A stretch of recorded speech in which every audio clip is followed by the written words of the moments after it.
Yeah. All right.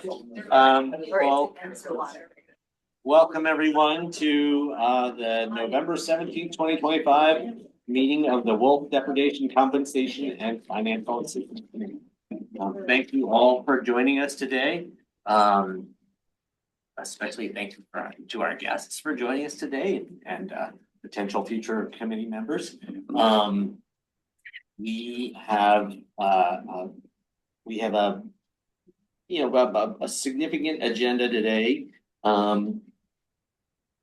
preparing us. Really, the way I think of it is we are working towards our next application cycle to the state for depredation compensation and financial assistance and prevention financial assistance funding. And to get there, we need some key pieces of information today. We need to talk about our rate sheet, and most importantly, we need to flesh out our committee so we're at full force as we can, so that we can thoroughly process and consider applications and potential funding requests for that grant cycle. Jen, we set that date already. Yep, January. The meeting is set, I can tell you it's January. 1 second, I'll pull it up. It's set and calendar invites have gone out. It is going to be for, I want to say January 17th, but I don't have that. Calendar is being really weird all of a sudden. Come back to me in 1 minute. Okay. Thank you. But so that's basically the plan for today. We're going to spend some time talking to candidates for our business representative seat, one of our 2 business representative seats.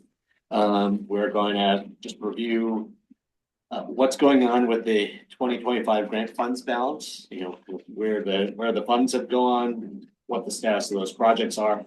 And then we're going to review our market rate sheet so that it's ready to go when we're looking at depredation compensation in a couple of weeks, really. January 13th. January 5:30 in this room. Awesome. With that, I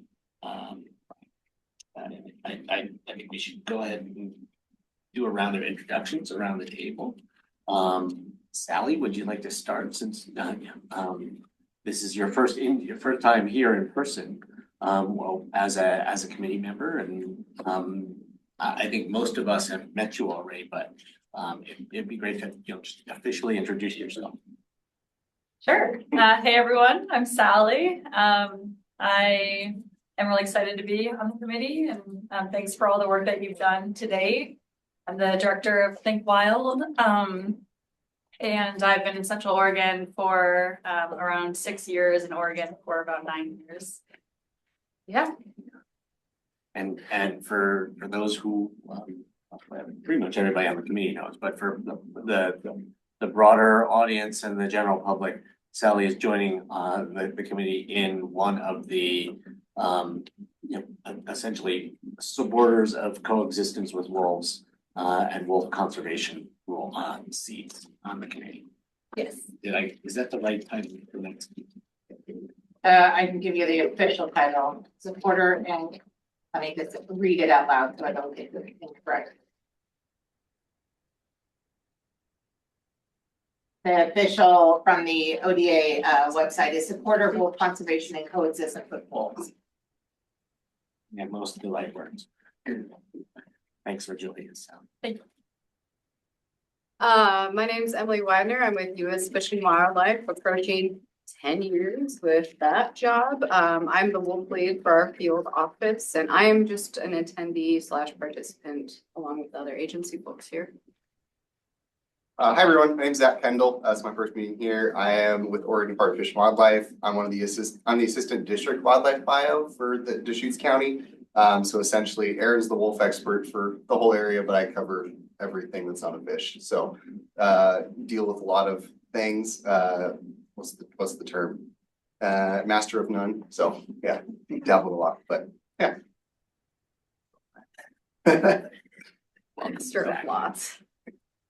I'm David Andrews. I'm the wolf conflict specialist for Wildlife Services, and I handle all the non-lethal wolf conflict mitigation for Central Oregon, namely Deschutes County, Crook County, Wasco County. Maybe we'll see what happens in Jefferson County.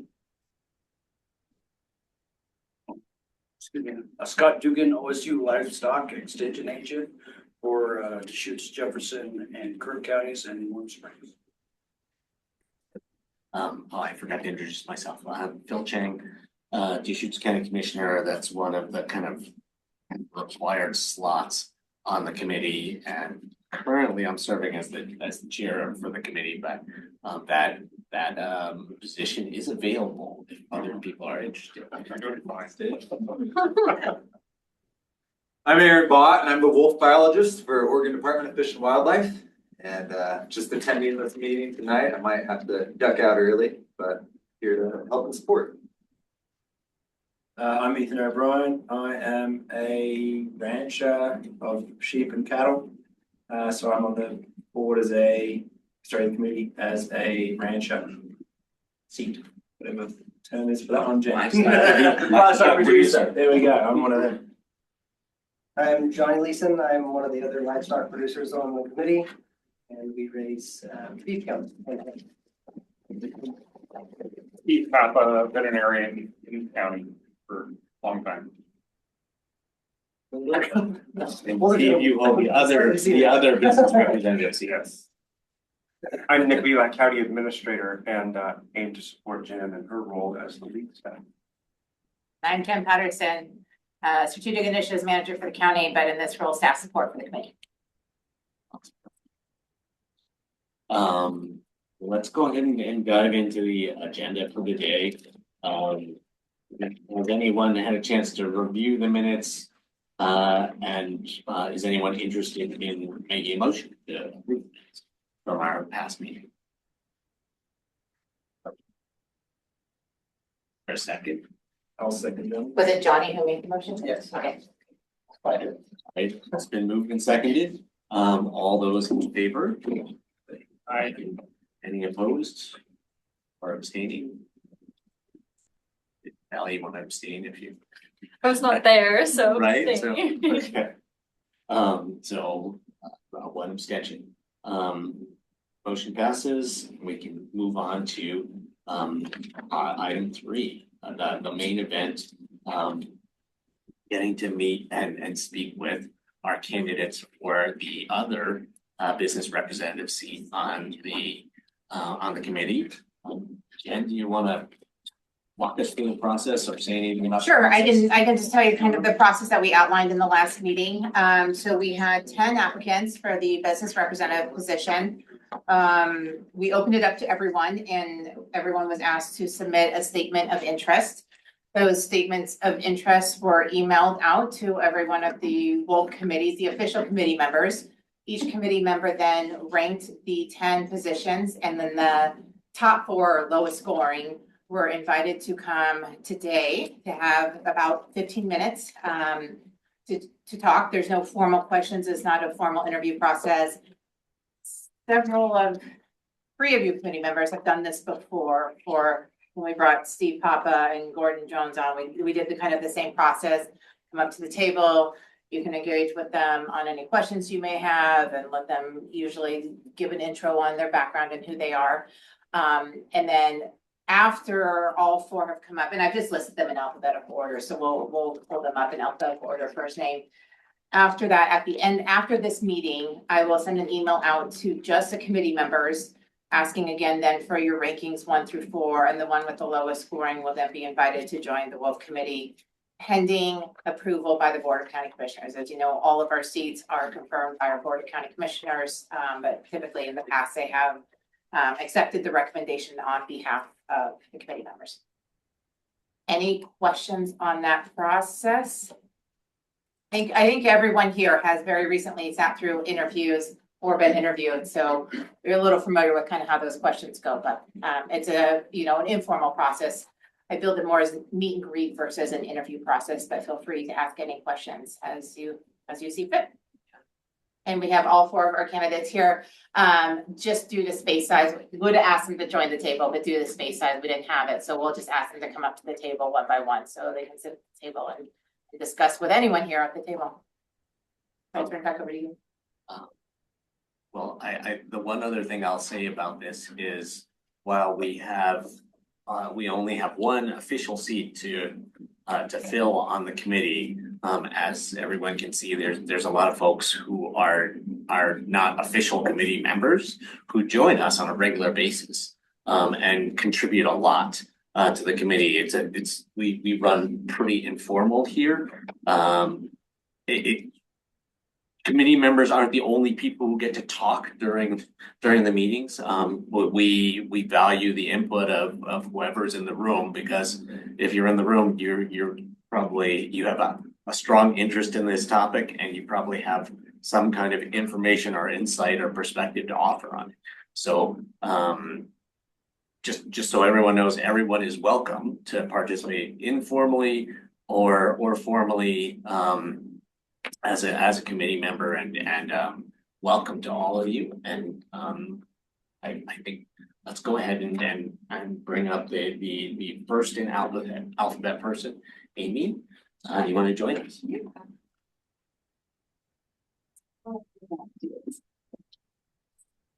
Hi, everybody. Thank you for having me. My name is Amy Knudsen. Some of you I know and I've worked with in the past, and some of you there's a lot of fresh faces. So I am here today applying to be a representative, a business representative. I'll just kind of give you a little spiel about my background, and then please ask whatever questions. I currently work at Central Oregon Community College, so I did put in my letter that I'm not here on behalf of the college because I can't do that. But I am here as a business representative because I am a program manager for the Center for Business. And my role focuses directly on developing workforce trainings and programs to help support our local community. So no, I do not own any livestock. I don't own large swaths of land. I wish I did. But I am here because I have a very, very strong interest in living with wolves on the landscape, promoting coexistence for all wildlife. But wolves have been a passion of mine since I was a tiny tyke running around and I knew what they were. My background is in science education. So by trade, I'm a science teacher, secondary, and I've taught a lot of coursework and science courses in lower division college courses at a community college, university level. And this is my try to go down different paths in life, and I continue to come back to wolf conservation. It is something that has been near and dear to me for a really long time. And so my approach to being on this committee is a little bit different than I've taken in the past, because it's not an education role, but because I work with so many different types of business owners throughout the region, I'm exposed to a lot of people's stories, and rural communities, urban communities, wealthy communities, poor communities, it doesn't matter. I'm having conversations with people all over our district and about all different things related to sustaining life, creating life, maintaining current ways of life, even though there's a lot of obstacles in the way currently. The economy is fluctuating, and I hear about that on a regular basis. I probably get a phone call from somebody from a state agency that was recently laid off, a federal agency, somebody who works down the street, from Deschutes County or City of Bend, because times are really challenging right now economically. So those are the stories that I interact with on a regular basis. And one of my roles is to create opportunity for people within this region. Workforce in general, that's a really broad term. So on any given day, I could be in a commission meeting with somebody or a coalition meeting with certain industry representatives, or I could be sitting down with somebody who has a great idea to create more work opportunity for people here in the region. And that, the umbrella is massive, so I won't go into all the details, but some other experience related to this work in my past is I worked for the Grand Canyon Wolf Recovery Project down in the Southwest. And a different story, because wolves are being reintroduced down there. They're not naturally making their way back into the state. So the politics are a little bit different. There are different challenges for people working the land, producing livestock. folks like myself more on the education side of it that are trying to teach the basics of ecology so that people have all the information they need to make informed decisions. That is how I approach my work currently, even though I'm not in an education role specifically. But I want people to have all the information they can to make the most informed decisions. And I'm really supportive of a committee like this because they don't exist everywhere. They're not possible everywhere. And we did not have one down in Arizona when I was there. But we worked a lot with livestock producers, we worked a lot with state and federal agencies, and we tried to find consensus that worked for all people, which, let's be honest, is pretty impossible. But we can work to achieve those goals.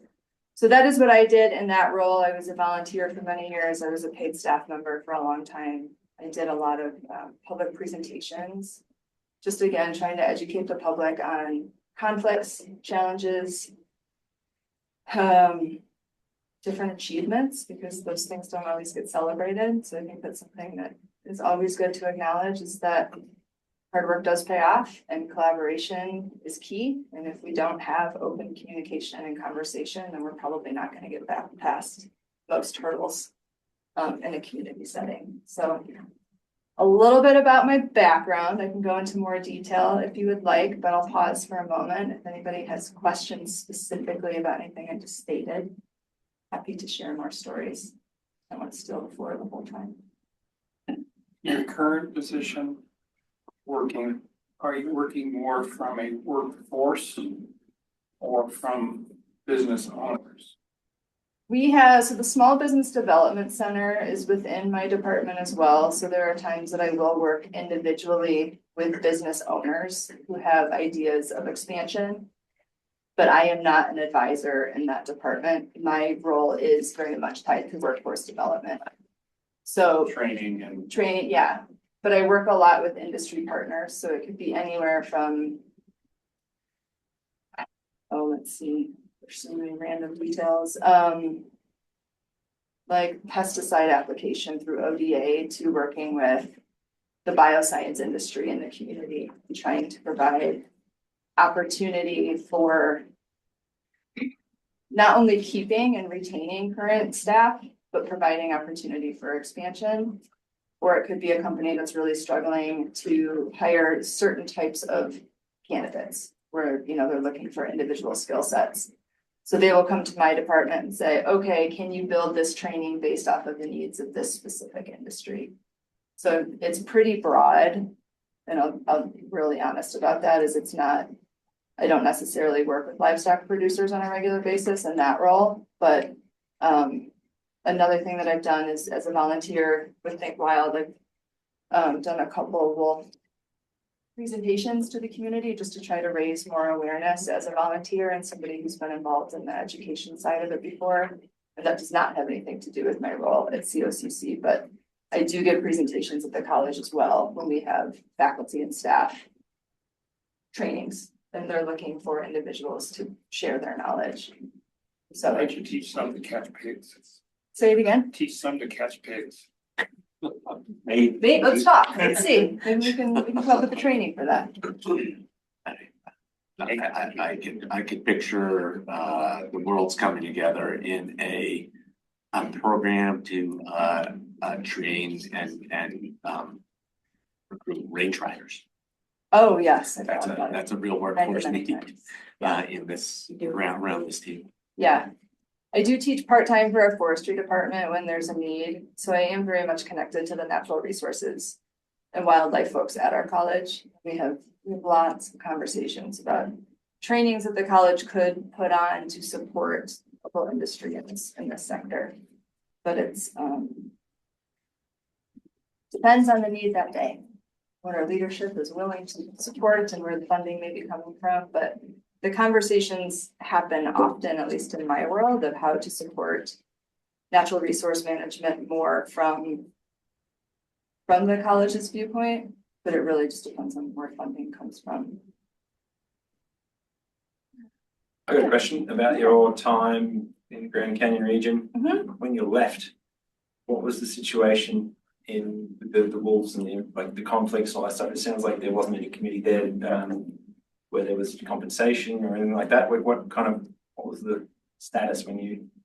Great question. Yeah, I was not, if there was work being developed, I was not part of that because I was part of the nonprofit sector, but our coalition of partners was pretty broad.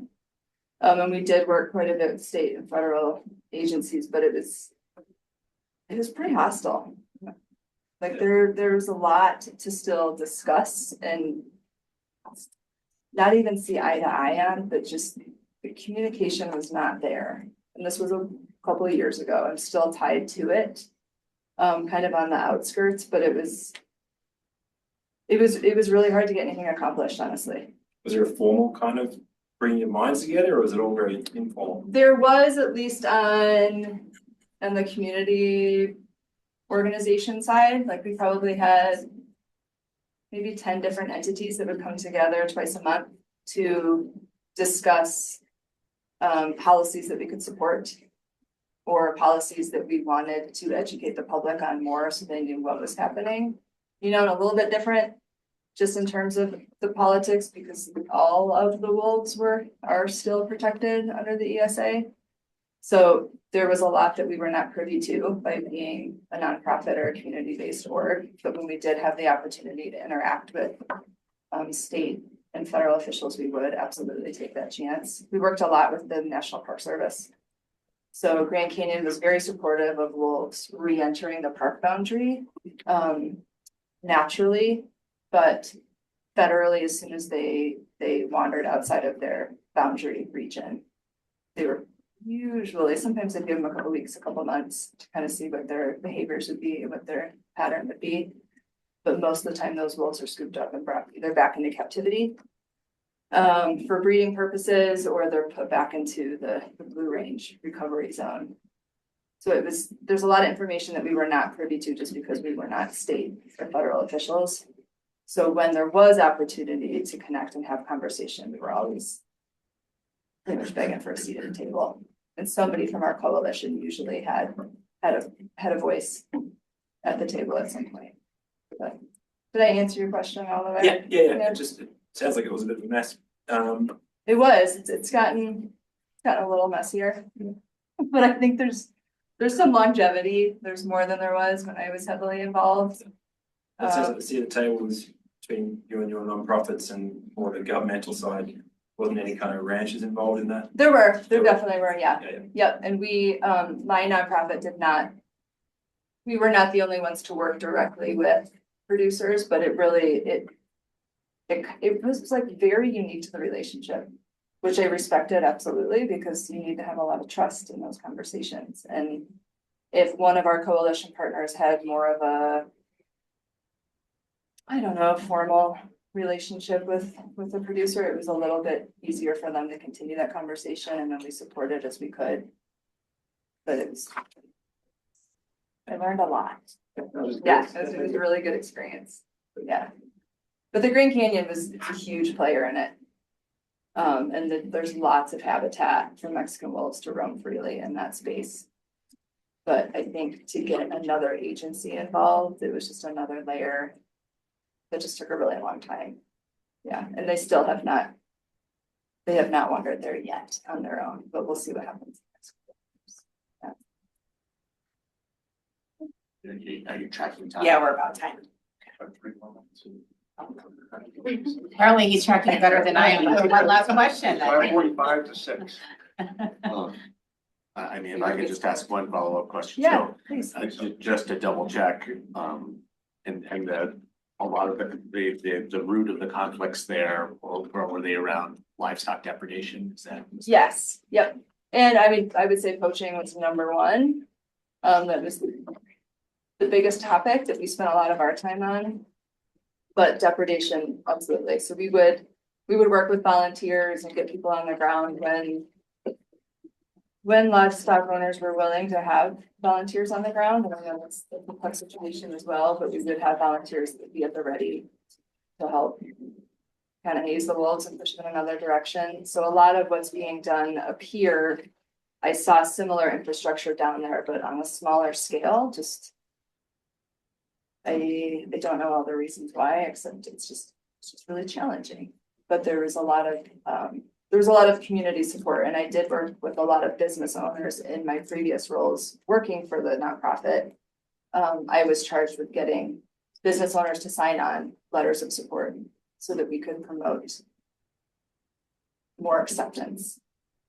Not so much even coexistence or methodologies, but just, do you find that wolves on the landscape would benefit your business as a local business owner within Northern Arizona? Yeah. And there was a lot of support, but again, it was pretty slow going. And we were a smaller entity that didn't have a lot of expendable funds to support that. So it was conversation and trust building and communication over and over again, which is what needed to happen. Yeah. Yeah. All right, thank you. And thank you Yeah, everybody thank for you. being here. I love that there's so much interest from the community. So that's makes me hopeful. I always tell people, I think my impression is we have one of the best functioning committees of this kind in the state of Oregon. Yeah, and I want to say hats off to Aaron and Emily because I feel like you two are extremely supportive. So We try to be, thank you.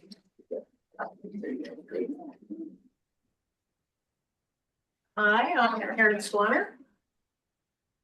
And my interest sort of started somewhat, well, when I retired from the State Department in 2012 and came to Central Oregon to start a sheep farm and have been raising sheep. About a little over a year ago, I kind of gave the sheep and meat business to my son. And I just am kind of fooling around with some wool sheep and wishing I could find something to do with the 1,400 pounds of wool that's sitting in my barn.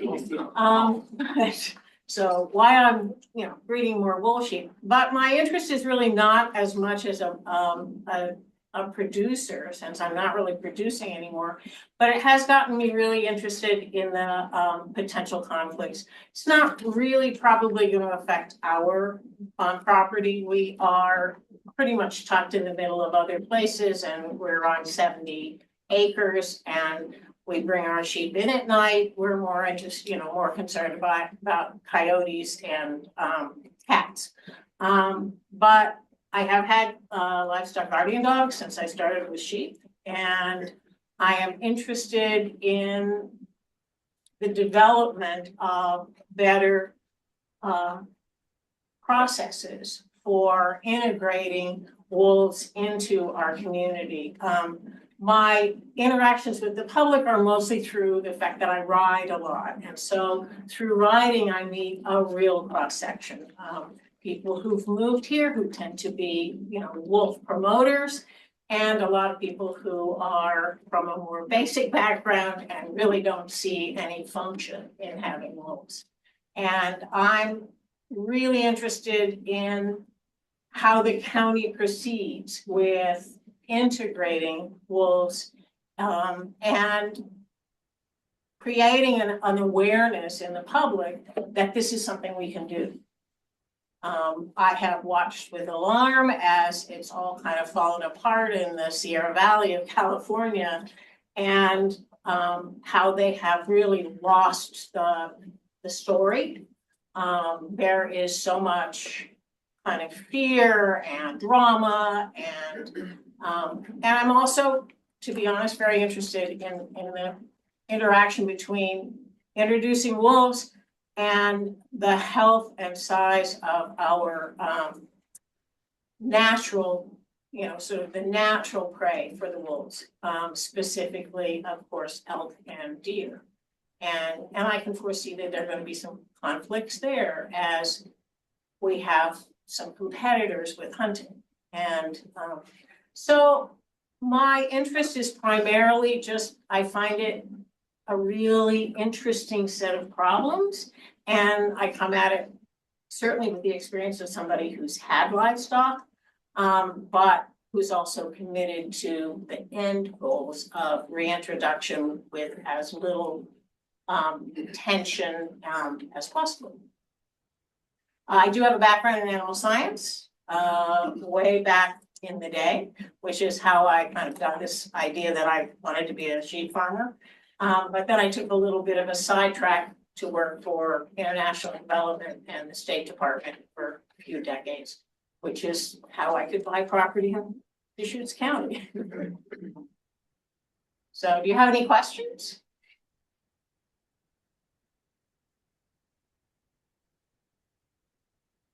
Oh, shape, yeah, but. I mean, one question I have is, so as a past livestock producer, in the community, are, and I can't think of another word besides network, like, are you connected, like, in what ways are you connected to other livestock producers in the community? My connections are primarily through my son, Chris Nichols, who runs the business now, which is Cascade Mountain Pastures. Our lamb is in stores and in locavore and stuff. So I am connected, but I'll be really honest with you, I am not by nature a huge connector. I'm kind of the person who shows up and listens a lot and reads a lot and has ideas, but I am not the person who knows everybody in Deschutes County. Okay.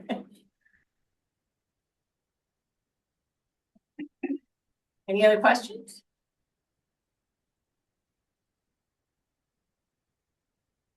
Another question I would ask is, your international development experience. There's a lot of,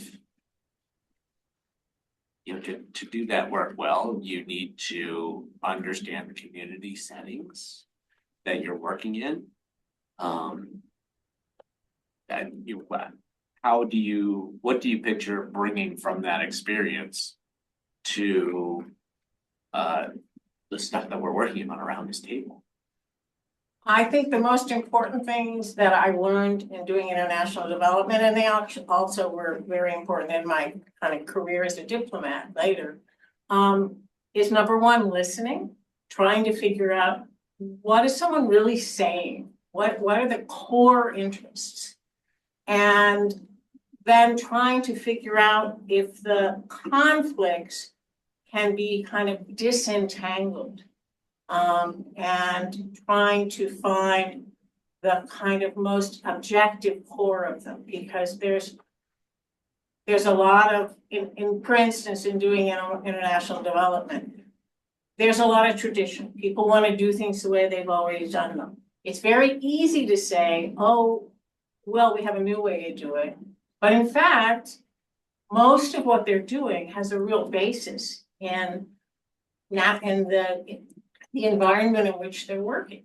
And you can't just go in and say, do this and this and this, or, change your genetics or because it won't work. What works for them, and one of the lessons I've learned as well is that the best change is incremental change. And you have to have buy-in at the beginning and make the steps sensible to the person you're trying to, or the community you're trying to convince to change things. You can't just go in with the big picture and the end goal without giving them a sense of how's it going to work with this harvest? How's it going to work with this project? And I think the same thing is true here when you're interacting, and there are now, but there are going to be a lot of really big ideas that come out in the next, 5 years. And people aren't going to want to try necessarily some new big idea. They're going to want to know who did it work for and how did it work. And often what's the labor involved? What's the maintenance involved? Can I fit it in with the rest of my commitments? There aren't very many people who are raising livestock in Deschutes County who don't have 3 other things they're trying to do to keep things together. So those are real conflicts for people. Thank you.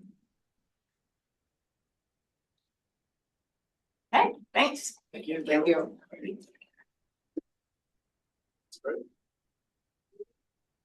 It's always hard to follow these wonderful folks. It's interesting. What's great about living in Deschutes County, there's just so many people from diverse backgrounds. I'm Carl Finley, 37-year Deschutes County resident, born and raised in Eastern Oregon. I do have some ties to the sheep industry. My grandfather invented the overhead sheep shears, of all things. He was a German immigrant and lived out of Juntura, where a number of my relatives went to school, actually at Juntura School. It's not the one state over there. But their home was burned in the sheep cattle wars. And so I go back into my family history that way and try to understand conflict, which is really important to understand in a group like this. So I'll go through a kind of a punch list of what I've done in my in my life to bring me to this point when it concerns wolves and producers conflict. So lifelong Oregonian, born and raised in Eastern Oregon, consider myself a citizen scientist. Hunter and outdoorsman my whole life. My dad was a gunsmith. I've just been hunting since as soon as I could, literally. But with that said, I've worked for Oregon Hunters Association. I'm a life member there. I've been on the board for Oregon Hunters. I was a lands conservation director there for just over a year. This is just before I retired from the fire service here in Bend 9 years ago. Life member of Backcountry Hunters and Anglers. I've given multiple year of testimony on Goal 5 here at the county level. Familiar with folks with the FNW, U.S. Fish and Wildlife Service. I'm currently a president, Friends of Heart Mountain. Enjoy spending time down there on that landscape and helping post-fire rehab. I've been down there twice working week-long projects, putting in BDAs and things like that I really find rewarding because I learned so much about ecology. Let's see, back in 2006, I was on an elk hunt in Hell's Canyon and came across what I believe is the first breeding pair of wolves in the state of Oregon. Made John Stephenson aware and Russ Morgan at the time. And basically was talked down that really wasn't what we saw. Basically, you saw coyotes, and I said, no, the coyotes were way over here, and these two wolves were doing their thing, trying to catch some deer in the steep cliffs. And so I was very intrigued after that. I've seen the wolves in Hell's Canyon for over the last 20 years in there. It's been very rewarding. I have a lot of friends in the Intermountain states, folks that work in conservation and those that don't. In Montana, Idaho, Wyoming, so I follow those states. I follow the wolf reintroduction. Basically, I'm aware of the conflicts. I have studies on it. One of the more interesting studies that I think I've come across is the conflicts in Europe. I was a study out of Germany here I thought was fascinating, trying to get European countries, because there's so many of them, to do what we are doing in counties in our various Western states. So I try to stay up on all that. My first, I think, belief is to let nature run nature's course, yet my first thoughts on management would be non-lethal first in every opportunity we can. And then trying to find, some middle ground that way. Always looking at studies, watching other states, Washington, Colorado right now I'm a little concerned about those guys. But basically, I'm here to try to be an intermediary, I think, and try to understand the problems for producers and understand those on the wolf advocate side, because I do think they're an important ecological critter to have on the landscape. So, any questions?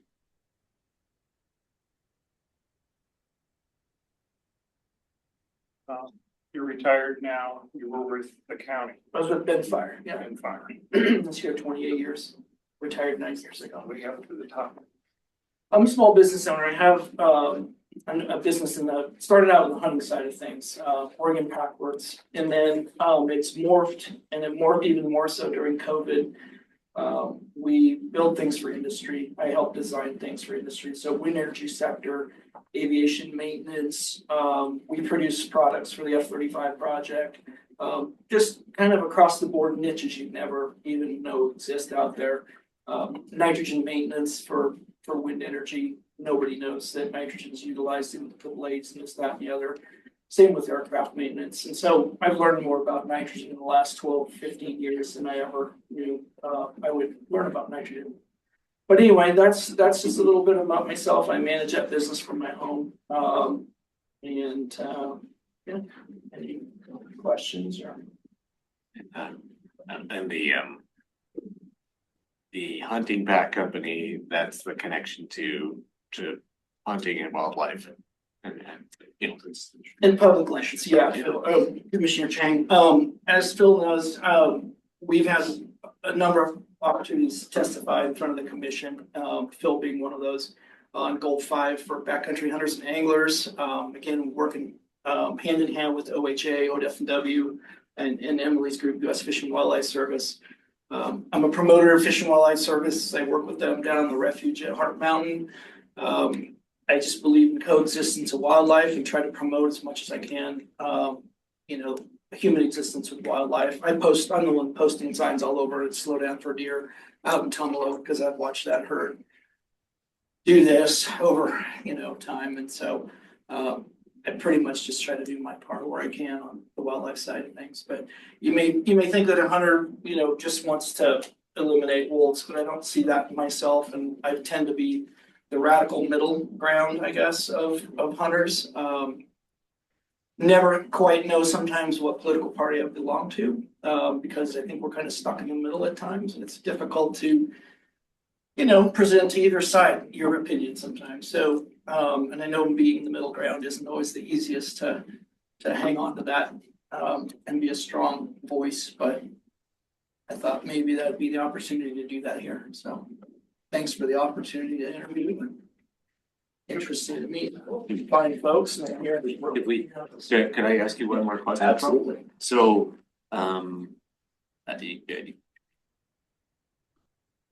wolves,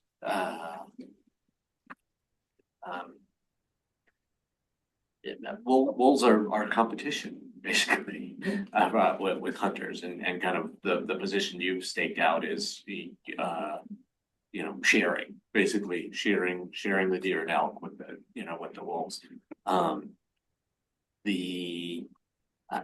This committee, we work with a lot of livestock producers, and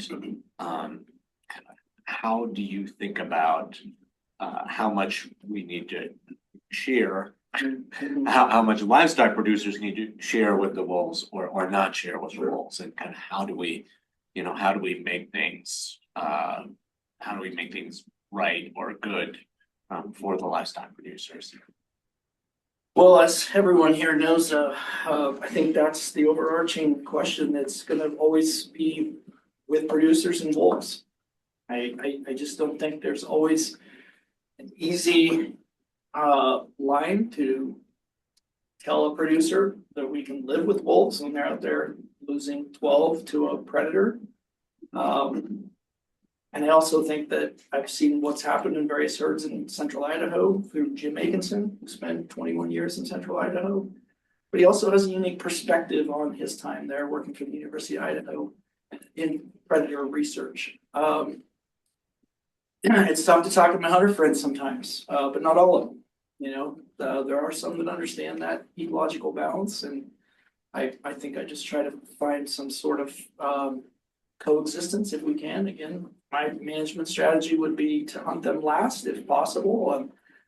I'd rather not see, wildlife services, the ones always having to deal with it. I know hunters would like the opportunity. We look at Montana, you look at Wyoming, you look at Idaho. These folks get to do that stuff. I was just reading a report out of those wolves that were leaving Yellowstone this morning.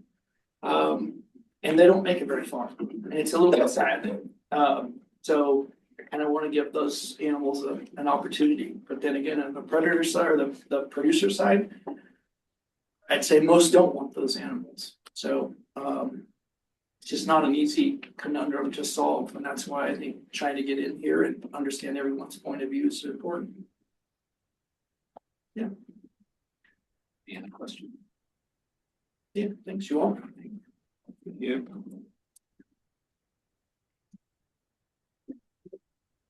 Want to enjoy this? All right, thanks, everybody. Hopefully, we got 15 more minutes in you to listen to one more. My name's Ryan McHugh. I'm here on the business half, I guess, of the Wolf Committee. So I have kind of a diverse story. I'm in wealth management, financial planning. I've lived here in Central Oregon for 15 years. I have 3 kids in our school systems here. I live on 5 acres out near Tumalo. And I've been on economic development for Central Oregon's board. I've been on Ronald House board, been venture conference. And so I've been pretty involved with the community for a lot of my career, coached a number of sports that I can't even remember. But now my kids are getting older, and so I'm getting a little bit, I have more time now to be kind of engaged in the community again. But my background comes from Nevada. I grew up there. I actually have a degree in biology and spent part of my years there. I worked for Nevada Division of Wildlife, doing some volunteering while I was in college, did a project there. Ended up living in Idaho. After college, I was a firefighter. I worked on a hotshot crews during summer, fought fires in Idaho and Alaska, and ended up getting my master's degree in international business along with forestry conservation management. So I was working in forestry business up in Montana, kind of until every mill shut down back in 2007 and 8. But that was a big time up there in Idaho and Montana where a lot of the introduction stuff was happening, right? And as Carl said, they've taken a different stance in Idaho and Montana on the management. And I think too, kind of like Carl, you know, I've been a big hunter, outdoorsman, you know, member of OHA, life member of the Wild Sheep Foundation. You know, I'm a hunter that appreciates being able to provide for the family and harvest local meat, but I mean, we don't want to kill everything, like Carl said. You know, you understand the ecological balance, and kind of like Carl was saying too, I feel like I do stand that middle ground because of that background I have and understanding how ecology works. I think, you know, wolves I think it's great that they're here, but I also see the risks of one side getting too much stands, right? You know, you talk to some hunters or ranchers or guides, and they'd like them all killed. They can't wait till the tags are issued. And then you talk to people too that moved here from Seattle, and a wolf's that picture you buy in the store that howls at the moon, right? It's not real. You know, wolves are a vicious predator, but they're a keystone species too. So I think that we need to look at how we can best manage that for, you know, their sustainability. Because I think you get issues when, for instance, in Oregon in general, you know, mule deer populations have declined significantly in the last 2 decades. It's correlated with, you know, the ban on using dogs for cougars. And most people blame that on that. Whether it's true or not, you know, nobody really knows. I think it's more forage and other management objectives, but it's probably part of the problem. So I think if you just let wolves do what wolves do, they're a very prolific breeder, and they're gonna cover this landscape. And so I think my value to this committee would be, you know, one, I have a lot of integration, not only locally within the community, but having lived in Idaho, Montana, being on the landscape, I know ranchers. My kids have been in 4-H for 6 years now. We have a couple horses, so we ride in 4-H as well as other high school OSET. So I think that, you know, having a perspective that, you know, allows, you know, for what is occurring and what will occur, with how strong people's feelings are on these, one way or the other. Again, I think they're great, but I don't have strong feelings, I guess, in either camp. And so I think I'd be well suited to say, hey, what's the best outcome, right? Because I look at it too from my forest management. I know Phil is on that side of it, but forest owners and ranchers of large scales, they benefit society as a whole by leaving their landscapes open, right? And they do that because there's some level of profitability. You can make money from timber management, raising cattle, raising sheep. And if that ever went away, the only people that would ever own that land would be people that want to build homes on it, right? And so society has found ways to benefit the forest landowner with tax subsidies. They found the ranch owner to benefit them with depredation tags because they realize that the elk eat their hay or their alfalfa, right? And so there's ways to mitigate that where you don't have the rancher out killing elk off his hayfield at night, poaching them, right? He's being benefited, right? So I think there's ways that, because we all know that my 5 acres here between Bend and Tumalo, I'm not gonna have wolf issues with my chicken and whatnot. And the person living in Northwest Crossing is not gonna have any issues with wolves. So the people that have the large landowners with the animals on them are gonna be the ones bearing, you know, the reintroduction of wolves, which is a better thing for society, but one group is gonna bear the brunt of it. So I think taking a look at that and having some incentives and working with a committee like this is something I can help everyone do, so. Any of you guys have any questions or?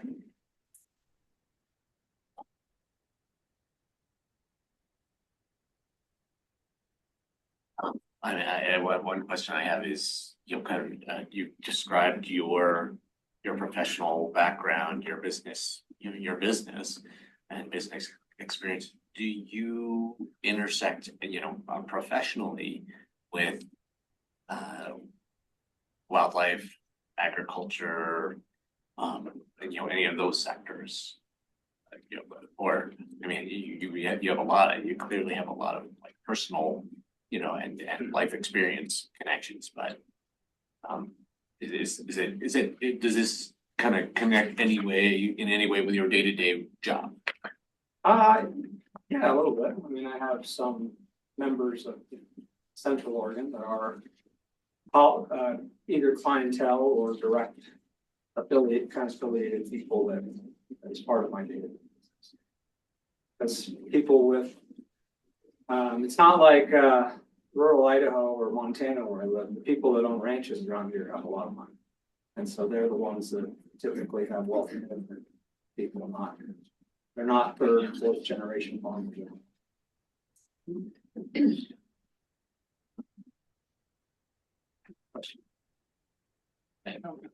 And you know, another one I have, you mentioned a couple of examples of, you know, incentives or different, you know, compensation type program, but yeah, I mean, you know, the depredation tax, I think that's compensation essentially. Do you have any specific thoughts on, you know,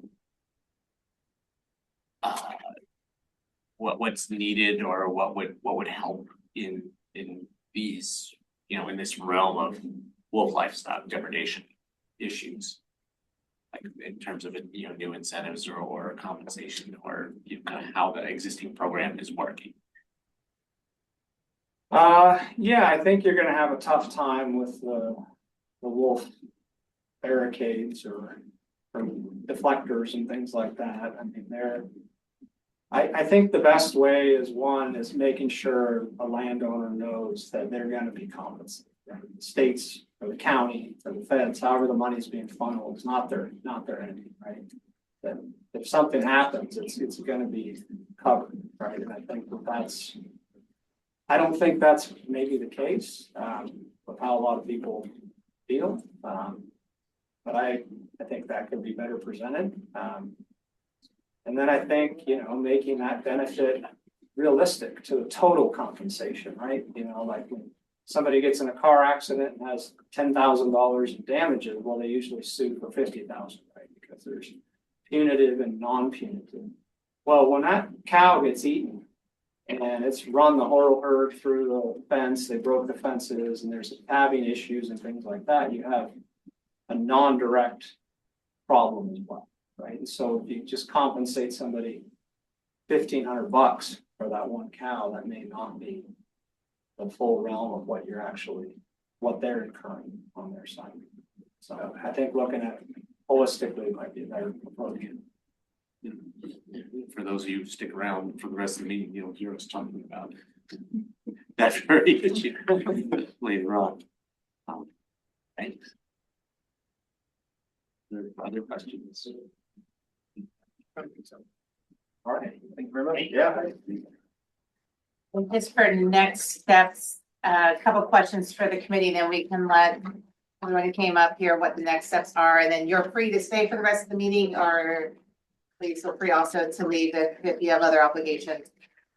So my first question is, I'll ask all of you to send me an email with your rankings. I can send you an email with the names and the summaries again if you need them. And then just I'll set a date for those rankings. One of the committee members is not here, Sarah Lee Lawrence. She did participate in the reviews of the original applications. So I think the question for the committee is, do we want to exclude her from the ranking? Or do I can try to reach out to her. She's a little bit difficult to get on the phone, but I can try to reach out to her and see if she can watch the video and then participate in the ranking too. So those are the two, that's my first question on that, for Sarah Lee's participation in the reviewing of the 4 candidates who came before us today.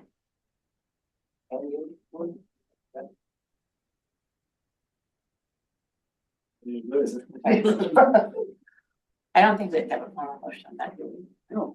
Okay, is there a majority of who are in agreement with Johnny and Ethan here of those in the room, those committee members in the room will be the ones reviewing, ranking that the 4 participants? Or is anyone who objects to that and prefer that we reach out to her? Any thoughts? Steve's having some deep thoughts, I can feel. I'm gonna say devil's advocate, would it be helpful to have like another woman on the committee's perspective, maybe? I don't know if she says that she would watch the video. I would certainly reach out, try and catch up with what we've seen. But we do need to make a really immediate decisions. So that's There'll have to be a time frame. Oh, jeez. You guys. I mean, you know, I think one of the concerns for Johnny and Ethan is we want the people who are members of the committee to you know, to be regular or active participants. So that's so I'm sympathetic to that concern. I also wouldn't necessarily want to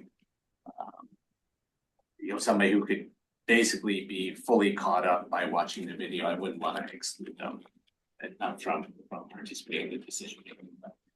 We could also have you know, I can offer to the committee to, you know, have some offline conversations about, you know, active participation in the committee as well.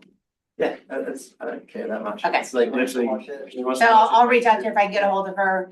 And then I was thinking, just looking at the calendar, December 3rd, knowing that next week is holiday week, not asking you guys to do any homework on the weekends.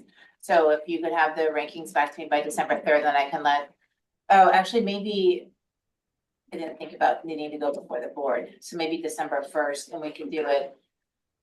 Do we need to do other items or do we have to do it by, That's better, it's just, but we can probably put on consent agenda, Yeah. if it, based on what the will of the committee is. so I'm gonna amend that thing, just knowing the commissioner schedules and having to have the commissioners be the final sign off on that. So I'll do December 1st. I apologize if that's actually not to get on the consent agenda. It has to be Does the next committee week. need that much time to, I mean, you just No. all interviewed them, I mean, if you let her know by Friday at 5. I would Okay, well, ask- Nick is gonna Well, I mean- shorten your time right down. We can Today's Monday, right? Okay. And then by next, well, I would say next Monday, you can put it on for the following Monday. Okay, something so like that, the 21st, Friday, the 21st by 5 PM. I'll send an email out tomorrow with a reminder and the names and the statements again, so you have that. Okay, and then Necessarily if she has that. Yeah. time. Exactly. if I get a hold of her this week and she can review it before then, the video will be posted first thing tomorrow morning. So for those in attendance, we thank you so much for coming and for sharing your stories and your experience with us. And we'll let you know, I think meeting on the 1st. Yeah, meeting on the first. Well, yeah, maybe we do it on consent agenda. So yeah. we'll present the recommendation to the board on the consent agenda for December 1st, and then I'll be in touch immediately after that with all of you who are here. Yeah, Okay, great. Great. Thank you. Yeah, thank you. And again, you're welcome to Yes, stay, but please you're feel not welcome to obligated to whatsoever. Please be welcome to stay. Please feel welcome to have a sandwich. Yeah. And you can take the sandwich to go as well. We're hooking up. Yeah, please help yourself. And the remainder of the meeting is juicy, interesting stuff. For For those interested in this topic. I mean, I think that everyone here is interested in the topic, so. Yeah. Okay, so, item number 4, grant funds balance and just an update on the 2025 granting year. Yep, so there is a lot of updates that kind of go in with this agenda item and the next agenda item. So I think maybe just for full awareness, I'll give the updates of what I know all at once, and then the conversations can flow maybe. So first of all, there's a remaining balance of $3,871.34 that needs to be spent by January 31st of 2026. I did check to see if we could hold some in reserve for the carcass removal program if it hasn't been built out yet, and that answer was no. So it does need to be spent. We have been having invoices every month for the carcass removal program, upticking a little bit. The first invoice I got was $18, and then by the end we spent $198. So that's over 3 months. So it has been used. But I'll plan to the gentlemen, the 3 gentlemen here who I think who are actively involved in the carcass removal program, and Emily, I don't think that's. It's all right, 'cause I wasn't I'm not- trying to just I'm not make it offended. male oriented, but I Don't didn't even think worry you about it. I Okay. was furloughed for 45 days. Sorry to hear that, but that's right. No, it's fine. I'm not, don't worry about it, because they got that. I was pretty sure it was. Yeah. Legitimately. It's all the- dated. It is, yeah. So if you guys have an estimate maybe of what that will be, so we don't spend it down to 0, or it is county funds, we can just spend that invoice later and have maybe a holdout balance a little bit. But with that being said, per the committee's guidance, I did reach out to the producers who have received grant funding in the past and sent an email out asking for a short summary of what they've spent their grant funds on to date. The progress board on how those preventative measures have been going, a short update on whether the wolf activity has changed on their landscape. These are all directive of the committee. And a specific grant request not to exceed $2,500. So with that, I received one request from Lizzie Hyde, who put it out on behalf of her parents for the Hatfield Hyde Land Trust. I also see that we have Ryan Kingsbury here. Didn't receive anything in particular from the McCormick Ranch, but he is online, so maybe he has further requests there. But the Hatfield Hyde Land Trust asked for $2,500 in funding, additional funding for this particular grant cycle. They gave some very specific examples and what wasn't in their original application, but what they have been spending some of their preventative funds on were this drill stem and range riding services. So they're looking for additional funding for their drill stem, which is heavy duty metal piping that they're using for a small enclosure, I think for their young and for their wounded, I believe. Yes. Yes, Yes. definitely. Yep. And I did ask if they could join us today, but it wasn't required, so it looks like they may not have joined us. So they, as you can see, they even put the diagram there of their pen. So it is actively being built out, but they don't have that fully funded. So that $2,500 request is on the table.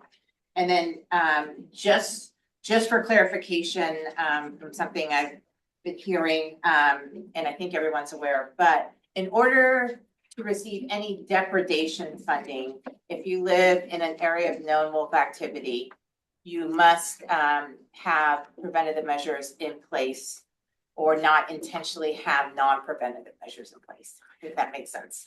Don't bait wolves. And, pardon? So not baiting, basically. Not baiting wolves or not having attractants, intentionally having attractants out. So So so as long as you're not doing anything super wrong, you can still get. you can still get depredation. So the McCormick Ranch has, Brian, I think has said it publicly, the one depredation in the county this year, and they've done active preventative measure funding. So that wouldn't be a question, but just to remind people that non-lethal preventative measure funding is also a tool in order to receive depredation funding. You cannot receive depredation funding if you live in an aqua and don't do preventative measure work, or you have known attractants out for wolves. Did I cover that? You Okay. covered that. Okay. Perfect. Is And that one of the clear? reasons I know the weeds of this is because I sat on the Rules Making Advisory Committee for the new SB 777 that came out. It is still in public comment right now. I have the draft that really that we worked through. It's really lined out, but there's a couple things I wanted to bring to attention that may or may not change, but probably won't change. So that is really highlighted in there, this particular depredation funding. And then what will apply, I'll say it now, we can talk about it further in our rate sheet conversation, is there's now going to be a multiplier in effect. And the multiplier will be up to a certain amount, depending on what the depredation is. And it is, which was new information to me, it is gonna be up to the committee to recommend what that multiplier is, not to exceed the maximum allocated amount. So the state doesn't automatically apply the multiplier. The committee recommends the multiplier. So your rate sheet should still be the fair market value. And then if you get a depredation fund, if you get a depredation application in, the committee will then discuss what they want that multiplier to be. So that's something to think about. We don't need to go into too much further detail on that today, as we're not reviewing applications. But kind of as we're having this general big picture funding, wanted to add that in there because that was not how I originally interpreted the multiplier conversation. And then also with the new SB 77 bill, is they are required to have 50% of that funding go towards preventative measures. So that really limits potentially the depredation funding with the multiplier in there. And I felt like there was one more update on that, but maybe it'll come to me. So with that being said, before we get into the rate sheet discussion, we do have one application on the table for the funds. And then again, there's just that pool of funding, 3871.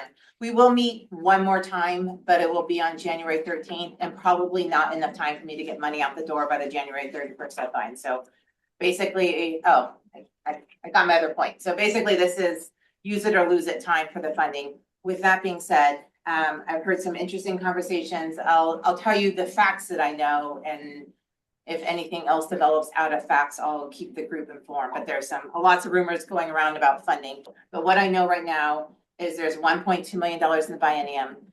600,000 of that will go towards next year's 2026 ODA grant funds. So then you're looking at 300,000, at least 300,000 of that will be for preventative measures, and up to 300,000 of that will be for for depredation reimbursement statewide.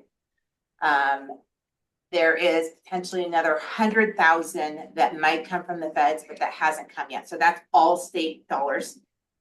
The Fed, Sunny is still waiting on whether or not they're going to get that Fed funding, so it's not counted. So there's potential that more Fed funding will come to boost that pool of money so far. But for federal, for next year, there's $600,000 statewide total for the program for depredation, which will max out at 300,000 and non-lethal prevention. So more money going back into that fund will just add more money for future. So there's, the committee can spend that 3,800 down to the ground, or there's not a penalty to returning those funds. It's appreciative for return funds that aren't spent, so they can go towards the next year grants funds. Okay, that's all my updates for now. Could I ask Emily if she has any insights on the federal end of the equation? I don't, unfortunately. I can ask, actually. I'll ask my supervisor and our deputy and state project leaders if they have any insight on that, and I can share. That federal funding that does come through official. It might, or maybe NRCS. I was kind of querying David and Zach on where that might be, where else it might be coming from as well.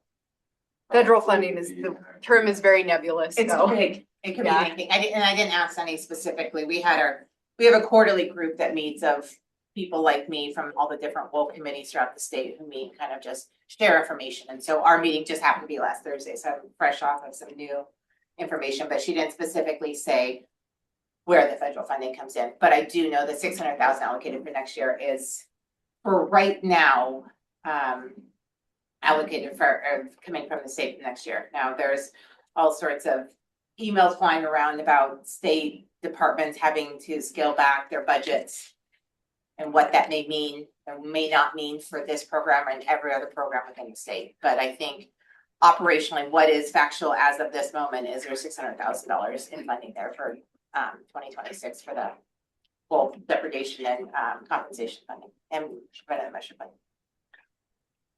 And I'm actually almost certain that the federal money comes through the Interior Appropriations Committee, so I think that would be You are the- probably correct, It yes. sounds, that sounds right, but I wouldn't know. Because like a year or two ago, Jeff Merkley, who's the chair of the Interior, or was the chair of the Interior Appropriations Committee, was trying to bump up the federal allocation. And, you know, got it in the bill, but then they didn't actually pass that budget, so.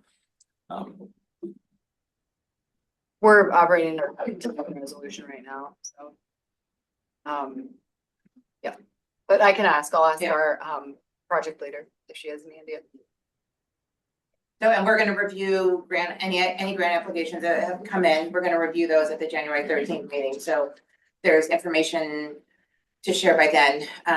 And then just as a reminder, so during the last meeting, the committee determined that grant applications are due for the 2026 grant cycle, ODA grant cycle, that all grant applications are due by December 31st. I did send out the email along with the request if you want additional funds for this year. I updated the Wolf website and included that update, including the December 31st deadline in there. So that would be for any depredation applications or non-lethal preventative measure applications. This committee decided at the last meeting, December 31st would be that deadline. I don't have any applications as of yet. And then the committee also, at that meeting, decided not to do any sort of outward solicitation of grant applications. But our federal partners have been really good with communicating with ranchers and producers who are affected and may want some of that funding. But so you all know, I think maybe you weren't here last time. Yeah, I was. Yeah, I don't, yeah, so December 31st is the deadline, but all of our information is on our website. And we did a much easier link. It's just deschutes.org/wolf. So if they go there, everything's connected and it's a really easy one to like direct people to now. So with that, I'll turn it over to the committee for right now for the remaining 2025 grant funds discussion and any potential allocations or get back to ODA. Can I ask a quick question? Just to clarify, this grant application December 31st for the 2026 funds. If, let's say, you don't get any applications and you just have the funds and then there's like an urgent issue next year, do you do like urgent grant applications and funding, or how does that work? It's a one-time only application funding, and we can't roll over funds. So that's why now that we have the 3,800 left over have to be spent by January 31st or given back to ODA. But there's not an opportunity to apply for funds later on in the year. It is, Sunny spends every dollar that she gets, and it's a really complicated, there's always way more funds requested than ever allocated. And I think with the multiplier this year, that's going to be ever more so the case with that in effect. And I think there was quite a bit of depredations throughout the state from that one problem child wolf, if I remember correctly. And just for review for those who may not know, so depredation fundings are paid retroactively. So any depredations that happened last year, last calendar year, 2025 calendar year, they would apply for their depredation funds for the 2026 funding. Preventative measure funding are going forward. So it's from the grant funds through January 31st, 2027. So any non-lethal preventative measure grant fundings received is going from that date forward through the year. Depredations are paid from the year before. But no, there's not an opportunity after that grant application period to go after more funds, at least specifically for this pool. Is it unusual that there's no grant applications yet? Well, I don't think we can historically say that. Well, this is only our third year. Yeah. They all come in Yeah. for less. Okay. That's Makes sense. that's just human nature. Yeah. That's for all the counties that I know. That's how I am for any deadline as well. And somebody could say it's incredibly cruel to make them submit their application on December 31st, right after the holidays. But to be able to hit the state deadline, we need a little bit of time to process, so they got, their deadline is December 31st, our deadline, then we're meeting on January 13th, and then we're we're shooting to submit on what? So Sunny just changed the date, so if something happens, we could throw in another meeting, even an online meeting.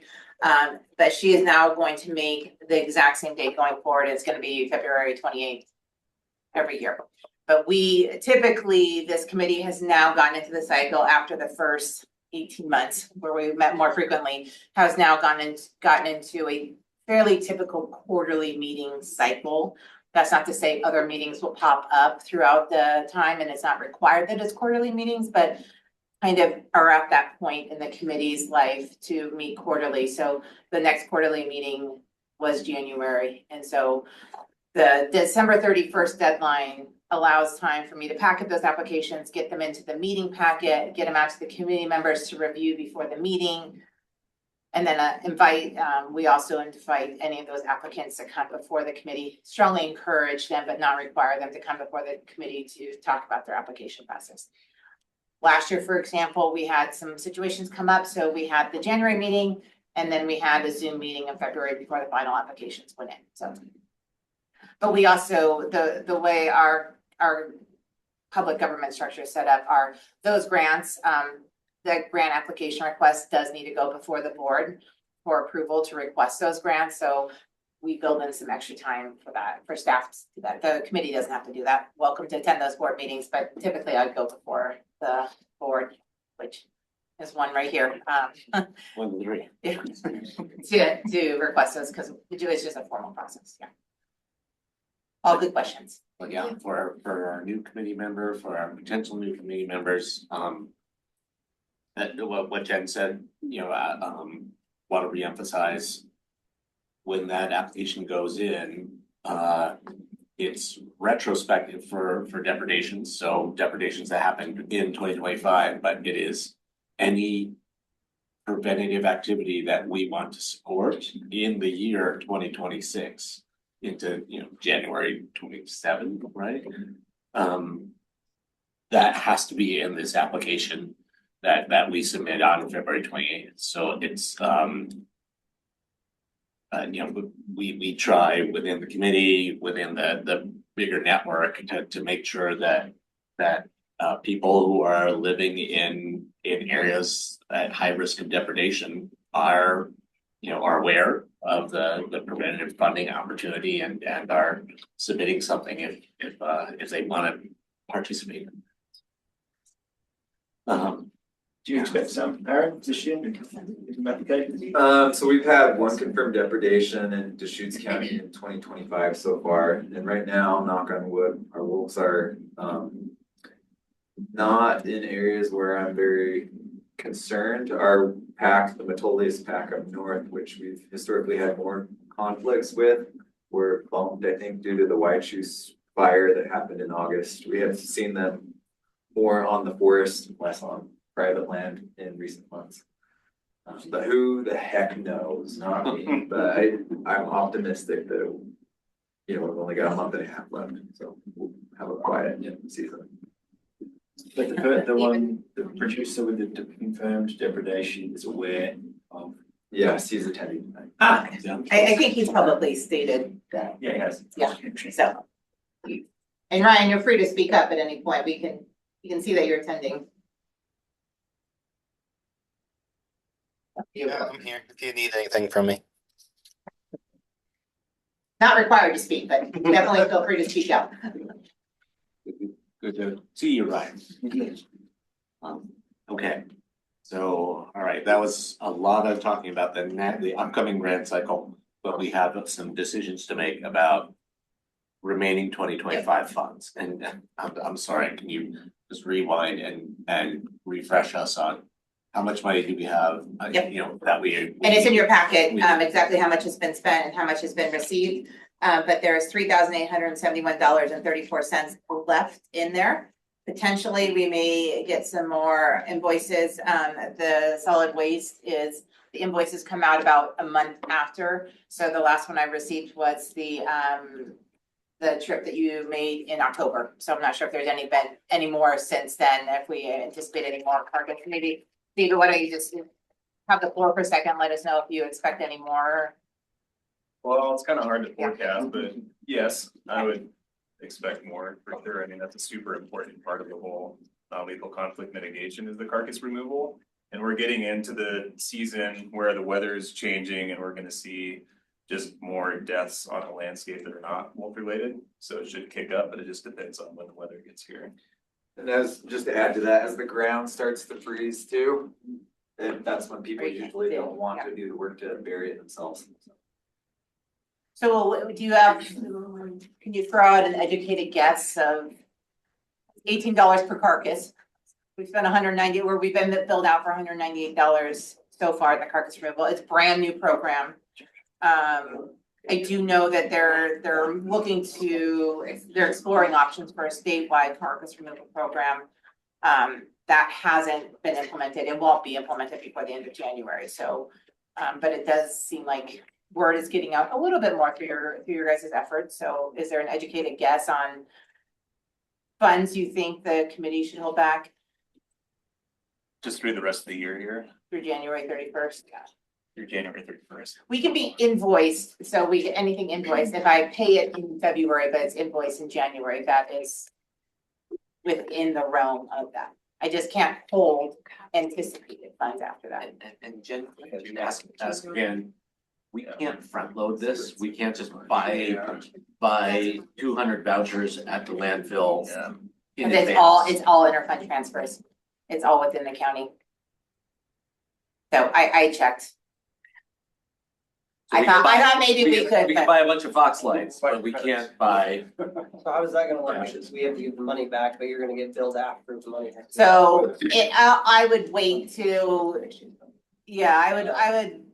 Last year, we gave some money back because of the USDA situation with the contract, and we wrote that check, I think, in April or March. I mean, Sunny is Sunny with ODA is very reasonable, but Because it's within the county. because it's within the county, the money is with us. And actually I was past due on my invoice because I didn't realize that I actually physically had to like transfer that money from one county department to another county department. But like the Fox lights are a purchase item that are on hand. That money has been spent out of the county. And while it's still technically county equipment being managed for free by our partners, it was it was bought and those funds were expended out of the county. But because of the carcass removal program is one county department to the other county department, we can't hold $500 back. So as long as that invoice is billed out before January 31st, but that would mean also that the carcass would have to be dropped before January 31st.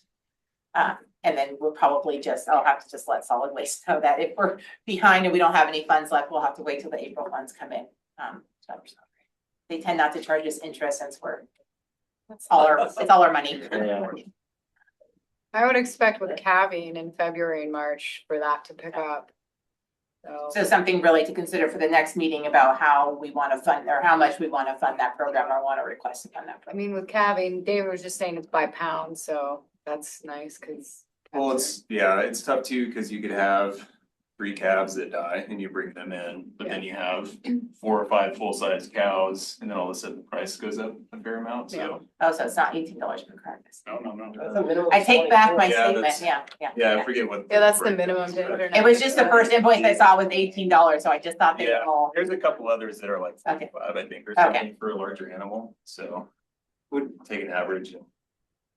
David knows better than anyone, and so I'm sticking my neck on the chopping block for this, but I would suspect with the history in Deschutes County with livestock removal, between now and January 31st, we could predict maybe 16 loads maybe that we'll take to the dump, or 14 loads. I wouldn't expect more than that, Yeah. you. Yeah, 15, maybe a little less, it just all depends, but. And what's the average per load, do you know? Weight or the cost, or Yeah, do they tell you the cost when you drop it? I have receipts for it, yeah, I was just looking I at them, just I get think, that, yeah, for a larger animal, it's gonna be about $45. And then 18 for a calf. So, So meet in the middle, 30, so 300 plus, I'm doing the math really quick, what'd you say, 15, so 450? Yeah, I would say that's probably a pretty good, good. That's one proposal on the table is holding $450 for the carcass removal program, knowing that If it doesn't get spent, just Yeah. get it back. it goes back, yep. How does that work between January 31st and then April when you receive the next set of funds? Do you just like, does the Deschutes County build the county back? Yeah, I think that this will be our first year experiencing that since it's a brand new program. I think I'll let them know that if I get invoices. I didn't, like I said, last time I got this one big past due and I'm like, huh, because I didn't realize I had to actually transfer the funds. So I think as long as we let them know, we'll be fine. You will still be able to use your vouchers. The voucher program won't pause in between because the funds are still good from that February 1st going forward date. So the program can continue as is and it'll just be administratively balanced. I'm sorry, Sally had a question. Yeah, I'm just wondering, can we allocate funds that haven't been formally requested? Like, so this person requested $2,500, but that leaves us with over 1,300 left. Like, are we wanting to do something with that 1,300 or is that just what's left for the carcass? Yeah, the committee can allocate that, yeah. Yeah. Yep, Now, so the committee can allocate it as long as it's spent. So for example, last year, we had some leftover funds and so we bought more box lights.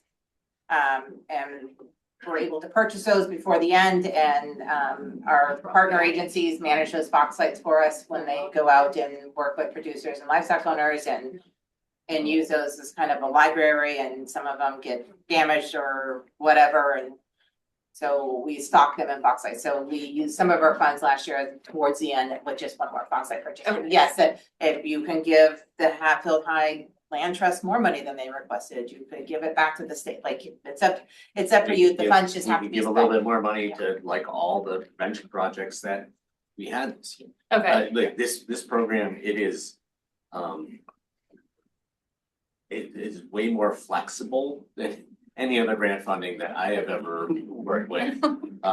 In terms of, we do our best to project kind of what projects we want to do, how much they're gonna cost, but then if it doesn't work out exactly like that and we still have money at the end of the year, we have really broad discretion to reprogram those prevention dollars to other good stuff. okay, thanks. Yeah, I just wanted to clarify whether it had to be like a formal ask from somebody in that exact amount or not. So that's good to know. is there any other areas that any of the agencies think might be more helpful? Public outreach, any keep in hand? I kind of say this to some of the other committees that I attend to, and I think that I like and can always use more tools, but I want to really emphasize that if there are more funds, maybe those funds should go to the producers that are requesting it, that might need a little bit of extra help. I have a limited budget, but I do have a budget to buy some of those tools that are needed. Right now, the box lights that we recently received are sufficient. We're doing well with our library of tools there. We're well stocked in our flabbery as far as outreach goes. I don't know how we would spend money efficiently compared to just doing it for free, which is again word of mouth kind of stuff. So, okay. Are we all leaning towards the Hatfield grant, like the money they've requested? To give them that second? Okay, that's great. I wasn't actually proposing, I was just questioning, but yeah. And I'll just say too, as you're considering the motion on the table, it sounds like, you guys are just getting after it Do today. we want a motion item by item, or do we want to do a like? Probably item by item, Bundle. just since it's funding. But they were asked to keep the request to $2,500 and Hatfield Hyde, and drawing a blank on the other one, Desert Creek Land Trust, I think it was. They found out about our grant program at the very last minute, so their requests were put in, not this one, but the original one. So they didn't have, I wouldn't say a lot of time to put through a thoughtful application. So they did only request $2,500 this time because they were asked specifically not to exceed the $2,500 request. I did not ask them if they wanted more, but just wanted to throw that out for information. And just as a refresher, for folks who are coming out now, there were 3 producers who received prevention funds in this current cycle, so those would all be, that's all on the table as well, like we could decide to add money to all 3 of those producers, and that'd be another option. I think this is just gee whiz information, but to put things into perspective, those 3 producers are all in one area of known wolf activity. There are 3 designated areas of known wolf activity in Deschutes County, so there's 2 others where we haven't seen conflict this year. That doesn't mean that there couldn't be conflict or there couldn't be future participation from those other aqua areas. And I did reach out to the producer from the first year also, so they were included in that email of solicitation of funds, even though they didn't receive any funds last year or this current cycle. And Aaron, so you said Flatfire, the Metolius pack sort of pushed farther west. Do you think that's a long-term thing? Or, after the grass comes back and there's wildlife out in the Flatfire area, are they like, oh, okay, now we're going back over? I mean, long-term being like next year or 5 years out, those are 2 different things. I do think that they will continue to spend a lot of time around the Green Ridge area. That still seems like a central hub. They come back for denning season, for the pup rearing season right there in that area. I anticipate that they'll use that and wolves move a lot. And so, I think that even next summer, we'll probably be getting reports of them back in that lower bridge area as usual. When did it last burn? I mean, It that was area is August. burned, no, I mean, like even before, it's Oh. burned relatively frequently and the elk '21. Yeah. really frequent that area a They- lot. They follow the elk Yeah. and we've had, a warm spell, so there's a lot of elk activity still up high, so the wolves are still up high, but as temperatures drop and the snows come, that elk will come back down into the more centrally located in the county there. And all 3 of our areas of known wolf activity, all 3 packs, resident packs, we have other wolves, of course, that utilize the landscape. But the 3 packs that are established, Upper Deschutes, Paulina, and Metolius, those are all tri-county, trans-county packs. So they're all sometimes in Deschutes County and sometimes out of Deschutes County. So right now, seems like all 3 are kind of sort of out of Deschutes County as of the update today. Tomorrow, they might come back. I'm going out tomorrow, so maybe that's different. So, you want to jump in there or? We either give the 2,500 and hold the rest for the carcass removal, and if anything's left at January 31st, give it back to the state. So there's 2,500, then maybe 500 of carcass vouchers, carcass disposal, that gets us to 3,000, and it was how much? 38.71. So you have $871.34 left, if this is the way you're going. I would suggest that we just give them like the 3,000. They ask for 2,500, we give them 3,000, then we'd still have like 300. 800 something left for the carcass removal. Since they put together an application. Ryan, Do we want to check? Ryan, did you want to make any kind of a request for 800 or more dollars? I wasn't attending with the intent of asking for anything more, so I kind of like the idea of just giving the Hatfields just a little bit more and washing it out. And I know that we'll be hearing from you for the 2026 cycle. We'll look forward to seeing your proposal.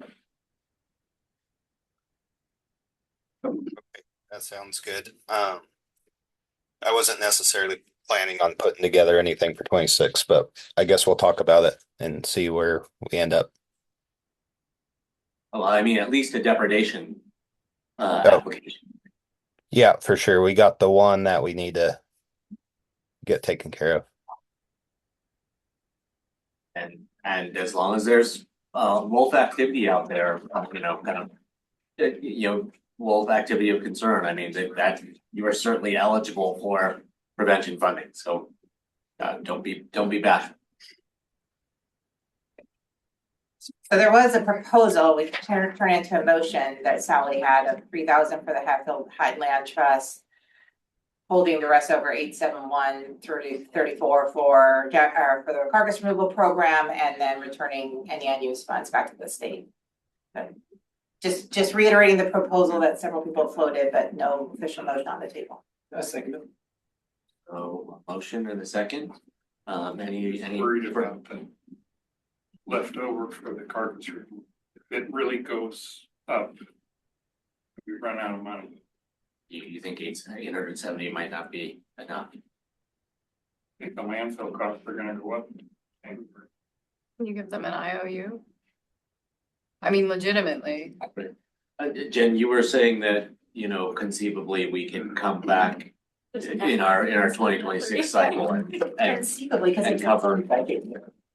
I mean, The fiscal year goes. he's the head of the county, so he can answer way better than I Just can. tell them there's 90 Yeah. payment terms. It's true, right? Like if it's all within, it's within the fiscal year for the county, we can sort of smush it around. So we'll just be bad stewards of finances for a brief period of time. I think it's a learning curve, It right? takes some time for billing to catch up sometimes, right? It definitely did for me the last 2 months, and no one batted an eye. So I think that conceivably that's. And I would just say the last 3 months, we had $200 total, so for the final 3 months for that to fourfold. It feels like a solid amount of money being. I think 800 is very reasonable. Yeah. But Oh, good. And I mean, like on the flip side, if it is only 450, 500 and there's a few $100s left, I was gonna ask, like, do you need spare tires for your trailer or, just stuff, right? To be fully equipped, that we could make an. One of the, I would just say the one issue that we're having is being able to actually pay USDA directly, which is where we got into last year and had to give the funds back, and why we set up the carcass removal program as we have this way. Just from the directives from there.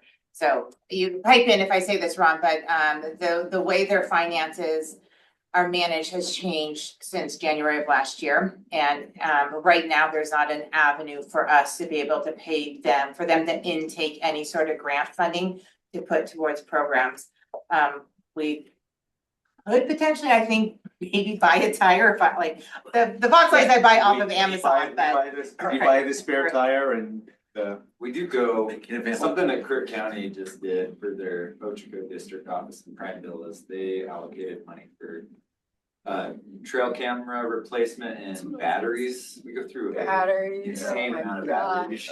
And we do have quite a lot of vandalism with our trail cameras from the public. Those cameras help us to monitor the wolf population so we can inform the public about where there is wolf activity and aggressive conflict. And particularly down in the upper Deschutes Pack area and the Metolius area, we have a lot of vandalism. So that's So what we something could do there is, Yes. because if you send me the link, I can buy that on our county credit card instantly, which is different than trying to get grant funds through a grant agreement. So what we could feasibly do is I could pull the latest invoice on January 12th before our next meeting, know how much we've spent in the carcass removal program, and then any dollars left over, if there's enough funds to buy batteries and or camera, I could spend those by the end of the year because I can do it directly onto the credit card that gets taken out of instead of waiting for a grant agreement. That or- sounds yeah. great, because the cameras can be used. I could use them, ODF and W could use them. We all share cameras. I have Same Aaron's batteries, cameras, yeah. box. Yeah, that's a great idea. So potentially, the motion that's on the table could be passed, and then on the January 13th meeting, if there's unused funds, then the committee can bring that back up. We can get the links of whatever needs to be bought, and then I could buy that before January 31st. as one option. Does that sound like a plan? Are we ready to vote on this motion or any more discussion? Okay. So, calling the motion, calling the vote on the motion. All those in favor? Aye. Any opposed or abstaining? Motion carries. And yeah, we'll revisit how much of those $871 we've used on January 13th. Great. And I'm sure the Hatfield Highs would be very happy to hear about their additional grant funds. Now for the rate sheets, I have an update on the rate sheets, which was news to me that I learned also on Thursday, was that we don't actually have to have a rate sheet. I thought a rate sheet was required, and most places have a rate sheet. But what I learned is Baker County doesn't do a rate sheet. You have to set a market value rate, but you can do it circumstantially. So, for instance, the McCormick's could tell the committee what their depredation was, and then the committee can set the rate for that animal at that time. So that's an option on the table. You don't have to have a full rate sheet. Other committees do full rate sheet. Jackson County does a rate sheet. They update it every year, and they graciously shared their rate sheet with us. So I'll pass around. I think I only printed off enough for the, I apologize for everyone else in here, but just for the committee members, but it's on the second page. So that's Jackson County's rate sheet. So just options on the table. We could set a specific rate for the known depredation that is there. Possible that it may be improbable, but possible that another depredation happens before the end of the year. But according to Aaron's report, things are mild for now. So just some options to explore there, but wanted to give that was news to me. I thought for sure, and we actually on our call went back and reviewed the ORS language, and so very specifically just says a market value rate needs to be set for an animal or before that depredation goes forward. Most of the committees do it through a rate sheet, some don't. Well, maybe a good thing to do would be to ask our subcommittee that developed the rates last year. How are you feeling about our what would need to be done to update our rate sheet for this year? I think case by case basis, like you said, just when it happens and we can just do it that way, because not everyone's raising the same thing. And what Jackson County said too is like, theirs is bare bones. There's other animals that could be depredated that they don't even have in there. So you could arbitrarily spend a lot of time setting rates that might change in the next year that don't apply. Yeah. Not advocating one way or the other. Sorry. I'm not here to call on you, but I just want Commissioner Chang to know that Scott has had his hand up. If I may interject, another idea, Prineville just adopted this one. Every week, the Central Oregon Livestock Market and Auction and Matters puts out a rate sheet. And they're gonna take the average, so whatever week the calf or cow, whatever was depredated, they're gonna take an average using the week before, the week of, and the week after. And then they have a current value for the animal, just a thought. So are they all posted online, like all the previous ones? So You can, yeah, I believe there's a tab, I think. If not, I can Do you have make the sure website that on it? I figure that out for you. What's And I have extra copies of this if anybody wanted to look at it. Can I look at one, please? Sure. Thank you. If you tell me real quick, I can look to see if I can, what's the, I have 7, so I think we have plenty. And if you need a translation on any of this jargon, feel free to ask, but this is the other thing. If you wanted to get even more thorough, you could check with the auction yard in Eugene and the one with Hermiston. If you didn't want to just rely on one. yep, they're all available going back 3 years by month, so that would be an easy lookup. Yeah. So just a thought, since the prices of cattle have been going up considerably, and you can set a rate sheet and have it outdated in a couple months. It's committee not to downplay your work, subcommittee, but it does fluctuate quite a bit. So And Johnny was sort of suggesting that we just do it real time on a case by case basis when needed. As opposed to developing a rate sheet, is what, other thoughts on that? And just to interject one more time on that, is the difference now versus when the rate sheet was first set is the multiplier. And that the fact that the multiplier is up to the committee, which might, I'm not sure influences the rate at all in any capacity, but just something else to consider, which is a new tool in there that wasn't, What, and I don't remember exactly what the multiplier. So it depends. What is it up to? It's up to 5x, right? Really? so it's up to 5 times the fair market value of a cow, calf, or yearling, sheep, or goat, and up to 3 times the fair market value of a cow not described in paragraph B of the subsection. And then the fair market value of a horse, a livestock animal not specifically described in this rule or working on. That's funny, that one doesn't actually say what the multiplier is. Oh, so the multiplier does not apply, it looks like, according to this rule sheet, which is still marked up and it's not adopted yet, but it should be adopted, is that there's not a multiplier for the fair, it's just the fair market value of a horse, a livestock animal not specifically described in this rule, or a working dog. So the multiplier only applies to the cow, calf, yearling, sheep, goat, or cow. Imagine that's because some horses can run Yeah, upwards of $50,000. they put a cap on it, right, the 25. Yep. I mean, that is low too. Depending on what it's used for. Yeah. And I mean, part of the concept is if you use, cows are herd animals.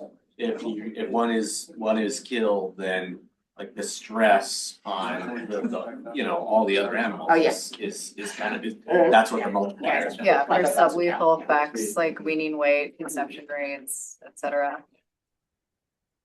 From memory, Jim, Yeah. last time we went and made these market rate sheets, there was some confusion about I remember having a discussion about the value when we're setting these of like someone wanted to put what it's rack. Remember there was a higher value proposed because I could butcher this animal and sell this animal cut and wrapped at this value.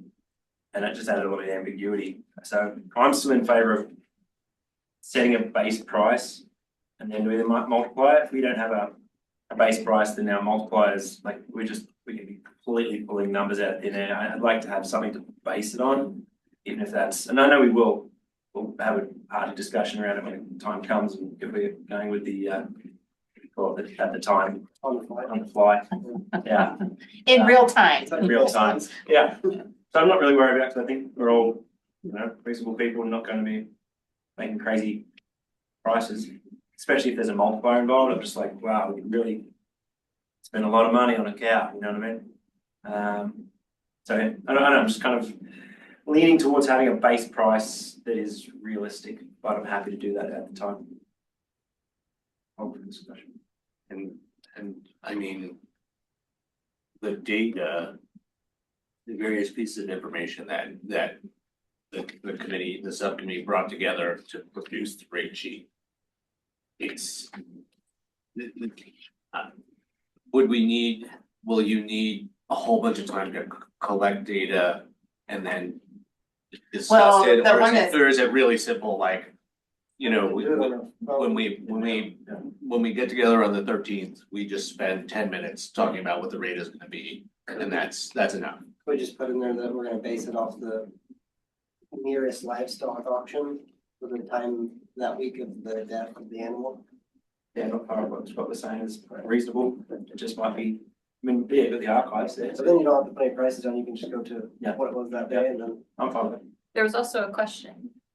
I was just curious, equitability, do people ever, do you have to provide this documentation to anybody that applies for reimbursement?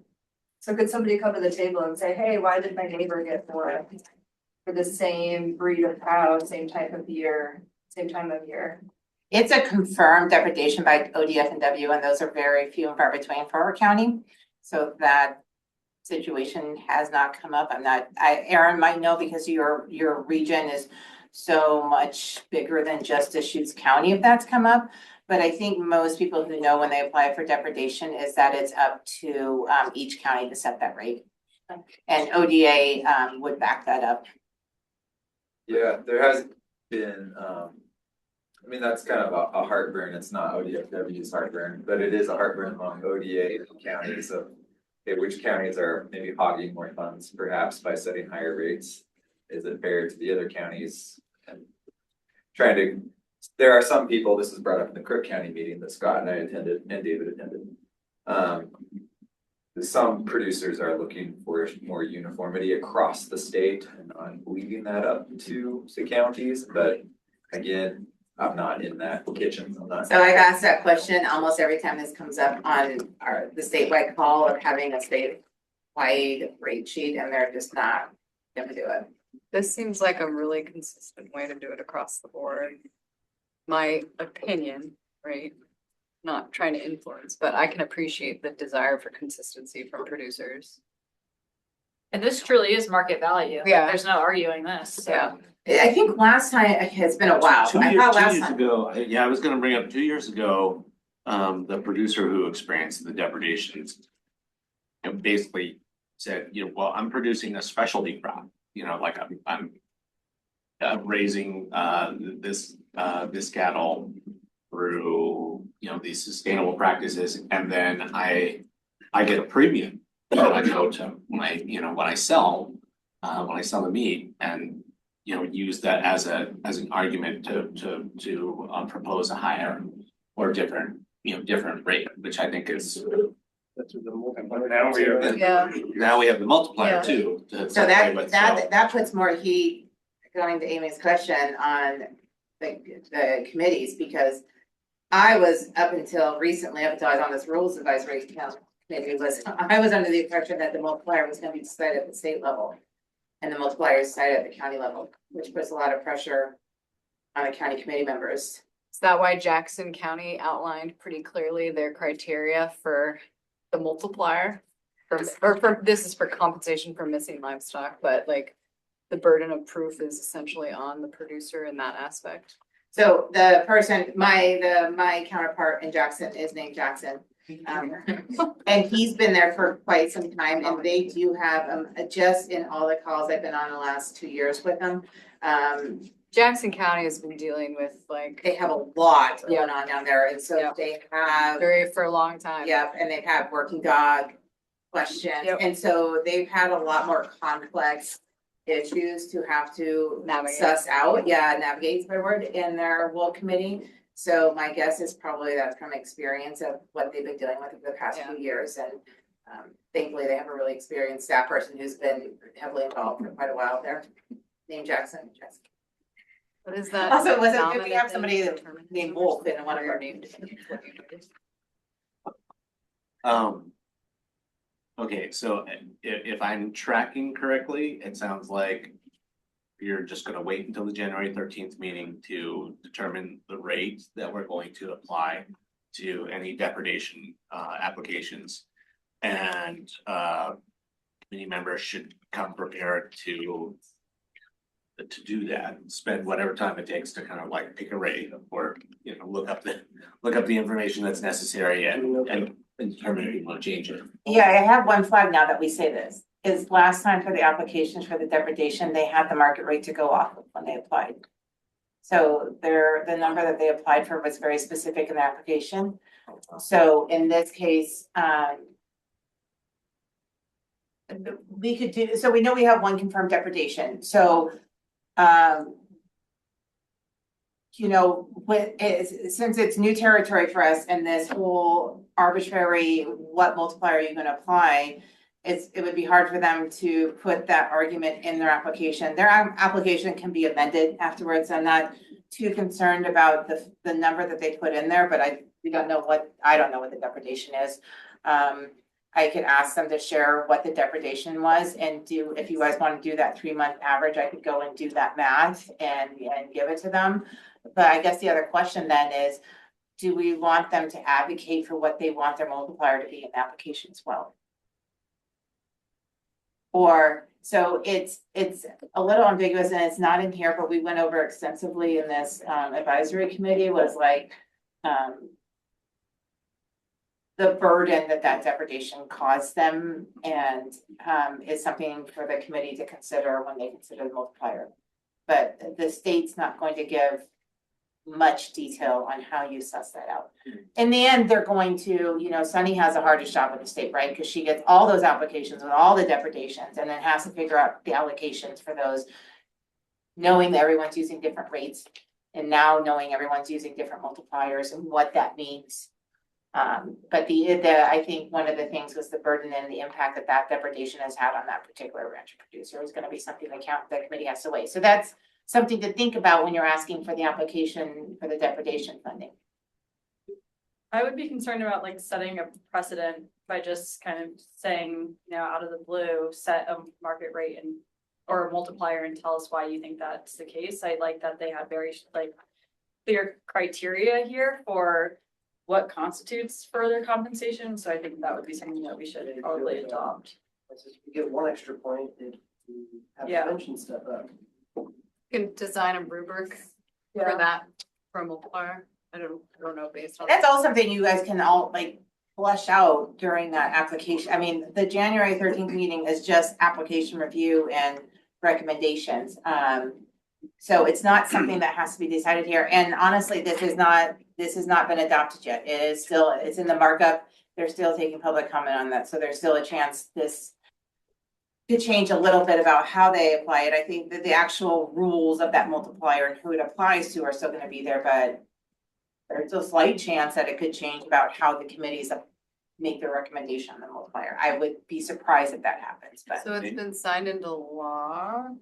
SB 777 has been signed into law, and there's specific things that have to be followed, but the actual rulemaking language Okay. is still open for public comment. I can direct, it's Okay, available so for anyone like to the give. finer public- yes. details of the rulemaking. Yep, of like, these are the things that the law said, how do you apply that? Yeah. And I mean, maybe, we could ask them, you know, what multiplier do you think you want? The other thing we could do is just say, what are all the things that we need to know from you to evaluate what kind of a multiplier to assign? And you know, we could steal right from that sheet, you know, because some of those criteria in there, like, tell us about this, you know, here's examples of things that you should lay out for us or explain to us. Then that still leaves the discretion, that would leave the discretion for what the multiplier number is with us.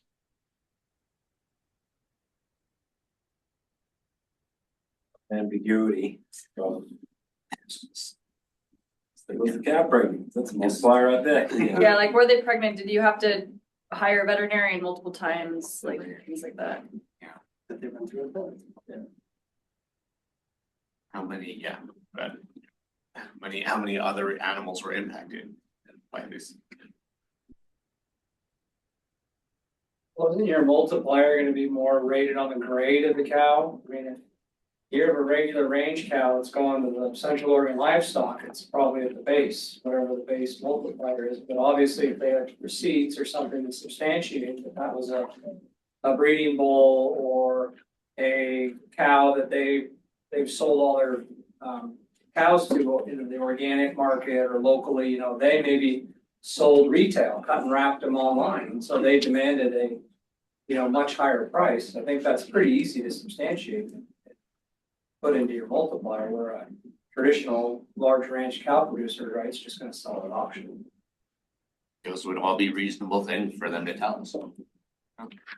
So I think the multiplier two referred to kind of what Brian's saying, Brian, right? Good, that if you have a 2 or 3 year old heifer, or cow that's just had her first calf, she still has, you know, 5-6 years more of production value. And an 8-year-old range cow would have very little multiplier. So that's kind of where they went with that. Yeah, no, there's a lot of things that a producer could tell us that would influence what kind of a multiplier we want to apply. So just to be clear, we can get the application from them, but then we can go back to them and say, hey, we'd love more clarification on this, and this, so that we can assign a multiplier. Like, we don't have to have all that information in their application right at the start, right? No, what I'm saying is, can we add it to the application for any Yeah. depredations? Can you justify more than market price and how? I think, you can, as Commissioner Chang said earlier, it's very lax. You can add in as little or as much information as you want. The more information you add in to justify the multiplier that you're applying to that, I think the more information that the state has to work with when they're allocating those funds. Yeah, And we can ask the producer if they can be here for the January 13th meeting. I think it'd be good to explain in the application that we get to apply a multiplier and just tell us everything we should know. That would, justify a significant multiplier. So their applications may not be updated by December 31st. I asked them if they could. They don't even require that supplemental application. But it is a helpful tool that most committees use so that the applicant is putting the work in on the funds that they're requesting. So Sunny's going to try to turn around knowing our deadline, but it's not ready yet.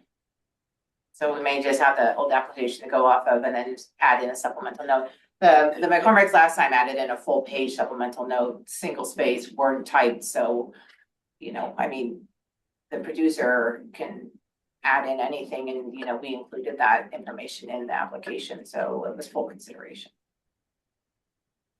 But really the spot to put in the request is like one little paragraph box that's this big. Like the state does not ask for a lot of funds or a lot of. And then the producer is allowed to add supplemental Absolutely, pages. yeah. But. And then the committee is allowed to require supplemental pages, but the state doesn't require that. Okay. Well, I do think, and up to the committee, but I mean, I would suggest that we should, clearly specify for people that we have the discretion to apply a multiplier, and they should tell us what we need to know to determine a multiplier. And here's some examples of things you might tell us about, and we just heard a bunch of examples of things that could be consideration.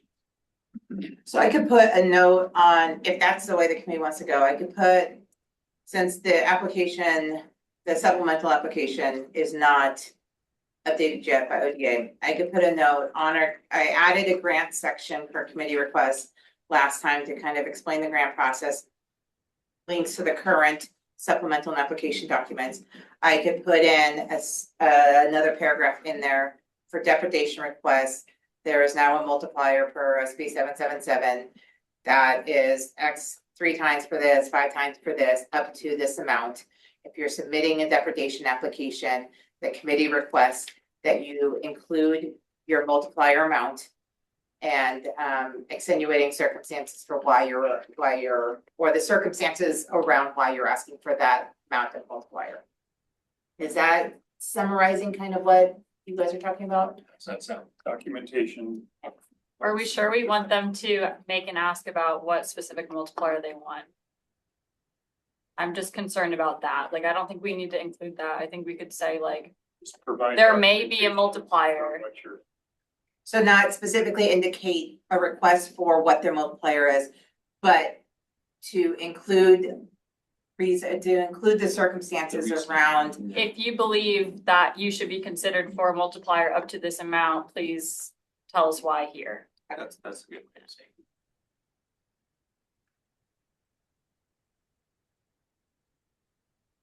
Okay, and then I'll make a note too on there that at this stage, the Deschutes County Will Committee does not have an active rate sheet. Is there a consensus across the committee members to adopt, at least for this next depredation, the model that Scott put forth? Or do you want me to add other language? Because they're not going to know the amount to put into their application. I could do the math if I am told ahead of time, but even still with those rates, there's a range. I could do an average range. I mean, the range is based on the weight, so I could try try to figure out what that weight range would equal for price dollars, but just trying to get if the committee has interest in acknowledging that there's not a current rate sheet, and the committee will evaluate the rate based off of the average price listed from the Central Oregon Livestock Auction in the months during the month of the depredation, the months prior to and after the depredation. Yeah. Okay, so I'll add in that rate information, and I'll add in Sally's suggestion on the multiplier, additional language. If you believe you're eligible for a multiplier, please include the circumstances around and why. I think just emphasizing like the standard is market rate. Yeah. And then if you can prove something beyond that worthy of multiplier. Please include Just- that in your application. Yeah, again, just like being careful of setting a precedent that Being market rate, everybody's gonna multiply. private debt, or Yeah, so what Scott was saying that Primeville or Cook County, well, yeah, it's Cook County, so they take from the depredation, they take the rate from that month, the rate from the month prior and the rate for the month after, and they average that rate. Now, there's a range for each weight class, so there's gonna be a little bit of like, I can do my best guesswork on that, on what that is Together Okay. quickly, I think. at the meeting. Yeah, okay. And then something I put out there is just like consideration relative to the multiplier is the prices just keep going up.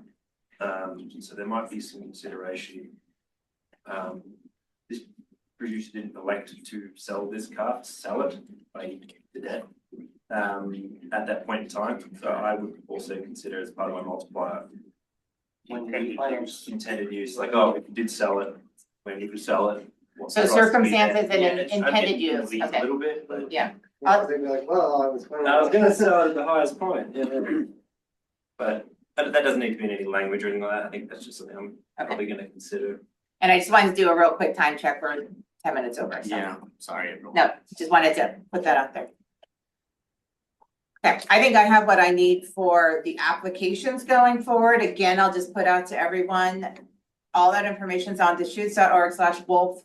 So any producer, rancher who might be interested in participating in the non-lethal preventative measure program, and letting them know that if in fact they have a depredation in the future, they already need to be taking some preventative measure steps if they know that there's wolves in their area, which they would because they're in the aqua. So putting that out there to refer anyone, but we have done the reach out to anyone who has received grant funds in the past. And there is one more question on the table that we haven't addressed yet that was brought up by one of our committee members, was the attendance. I don't know if you want to do that now or if you want to do it the next meeting. Kind of talked about attendance a little while ago when we were talking about voting, people's ability to vote on additional committee members or not. But I mean, just kind of broadly, there are our hope is to have people, all the committee members participate as actively as possible. Like, each of you contribute so much to this committee and the quality of work we do, and the discussions that we have and the deliberations that we have. So I guess there's been some questions about whether we should have attendance requirements, kind of like you sign on to this committee, we want you to be here a certain amount of time, otherwise there could be things like, otherwise you're disqualified from being on the committee, or other groups I've been part of, if you don't attend at least half of the recent meetings, then you don't get to vote at the meeting. We could do things like that. So I guess I just wanted to ask if committee members want to consider some kind of participation requirements for being part of the committee. All right, leave you guys. That wasn't I have something to say. No, I think there should be something. I mean, to be honest, maybe then not maybe be here if you don't want to be here. Maybe We do allow people to participate remotely. I mean. For folks who, you know, who haven't watched the last couple of meetings, I mean. Poor Johnny to get to quorum at that, was it our last meeting or was that 2 meetings? ago? Last meeting. Our last, to get And to the quorum for tractor. our last meeting, Johnny called in from the tractor while he was driving around. So I It was mean, a cool video. Horror video. Someone's like, you can turn that off. Oh, we liked it.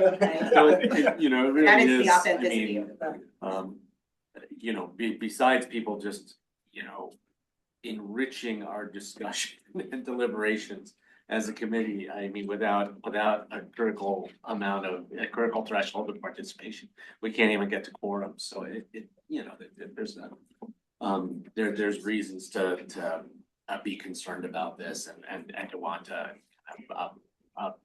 beef up participation, so you know, so what do we want that to look like? Do we want there to be if you haven't participated for this many meetings, then we vote you off the island, or do we want it to be that, you know, you don't get to vote, or I think Nick has some suggestions. How about if we bring some options back for the committee to consider at your next meeting, because we do have various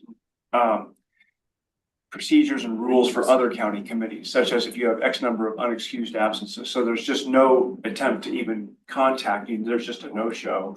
It's totally different than if somebody says, look, I got called to. Yeah. For whatever family emergency or Right. work or something of that nature. We could bring some options back for you to consider to respond to at your next meeting, as opposed to trying to come up with something on the yeah, fly. we don't need to reinvent the wheel, that's Yeah. good. Okay, so we'll throw 5 minutes into that next one. And I just say, I know that there's some here who've had absences and everyone has like let us know ahead of time, so we really appreciate that. It's, you know, one member hasn't been able to attend or not attended for a while, so I think that's where the flag came in.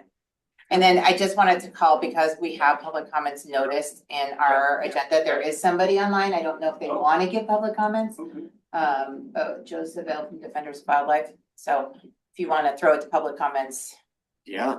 raise hand feature if you have public comments, I think. Item 6 on our agenda, public comments. Is there anyone in the room or online who would like to provide public comment? And if you're online, please use the raise hand feature. Hey, Joseph. It's very formal. Okay, Just wanted to flag that since we had some. Well, Yeah, that's great. with that, Quick question, I promise, and let it Yeah. all go. It's just for next time. no, thank you. Is there opportunity for a committee like this to pursue additional funding sources? And maybe that's not necessarily for depredation compensation, but if you were to look. And I know US Fish and Wildlife, you guys do an awesome job of this, but outreach campaigns, like are there ways that this committee could do if you wanted to? Additional outreach with grant funding, so not just Shoots County funding. Are there ways to pursue additional grants that this committee can utilize? I get contacted about this quite a lot from the public wanting to contribute somehow to coexistence typically, and I don't have an answer for anyone, but there is a large community in Oregon that wants to contribute monetarily if there was an avenue. I would just flag staff support on being able to support that with. My time is pretty maxed in this committee. Gets a lot of my time very happily, but I am not in the grant writing pursuing. I just don't have the resources to do that. So if there's individual members. who do- They'd probably Yeah. Exactly. be contacting ODA, Okay, just going straight to the top and saying. talk to them on a regular basis, Yeah. not about wolves, but. And there are local organizations, what was Donna's organization? Yeah. The Wolf Welcome Committee, like there are referrals to other organizations who may want to take something like that on. And I do think, having dealt with and had my fingers in all the pies, I think that going straight to ODA is probably the best way to do it officially, to make sure the money gets spent where it needs to be Yeah. spent. And that'd be Sunny Summers is in charge of the whole grant effort. Project. Gotcha. Thank you. All that said, I mean, if there's a community anywhere in the state of Oregon where there's, innovative entrepreneurial people who are going to come up with really cool ideas and be able to figure out how to fund it, it's here. So, kind of one of the challenges is that this committee is created and set up around a specific funding stream and bringing that to the ground that is, tied to specific producers, right? Basically it's producer application driven. So with that structure in mind, that's our charge, that's the reason that this committee exists. If there's kind of, innovative partnerships that kind of interweave with that, I think that there could be opportunity, like you find a producer, a producer in a risk area that's interested in doing some different things and is excited about, getting other streams of support, then, there's probably ways to like braid the funding together. But yeah, also the constraint that staff isn't gonna be doing the grant writing. And I just say the other constraint for this very particular committee is the charter and the intent and the purposes of the charter, which is driven directly from ORS from ODA. So this committee, in order to receive funds from ODA, is tasked with very specific things. So it would be, and it's tasked with administering the grant program from ODA very specifically. There could be branches off of that of people, but I would just say the county's role and responsibility here is to administer grant funding for the ODA WOL program. So that's the framework that we could conceivably braid things into. Thank you.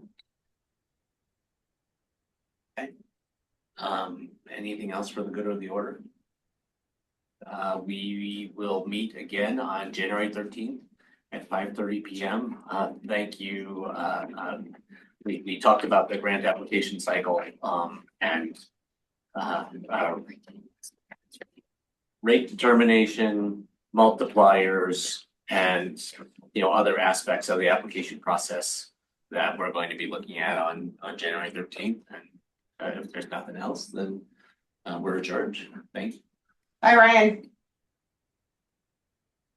Hi.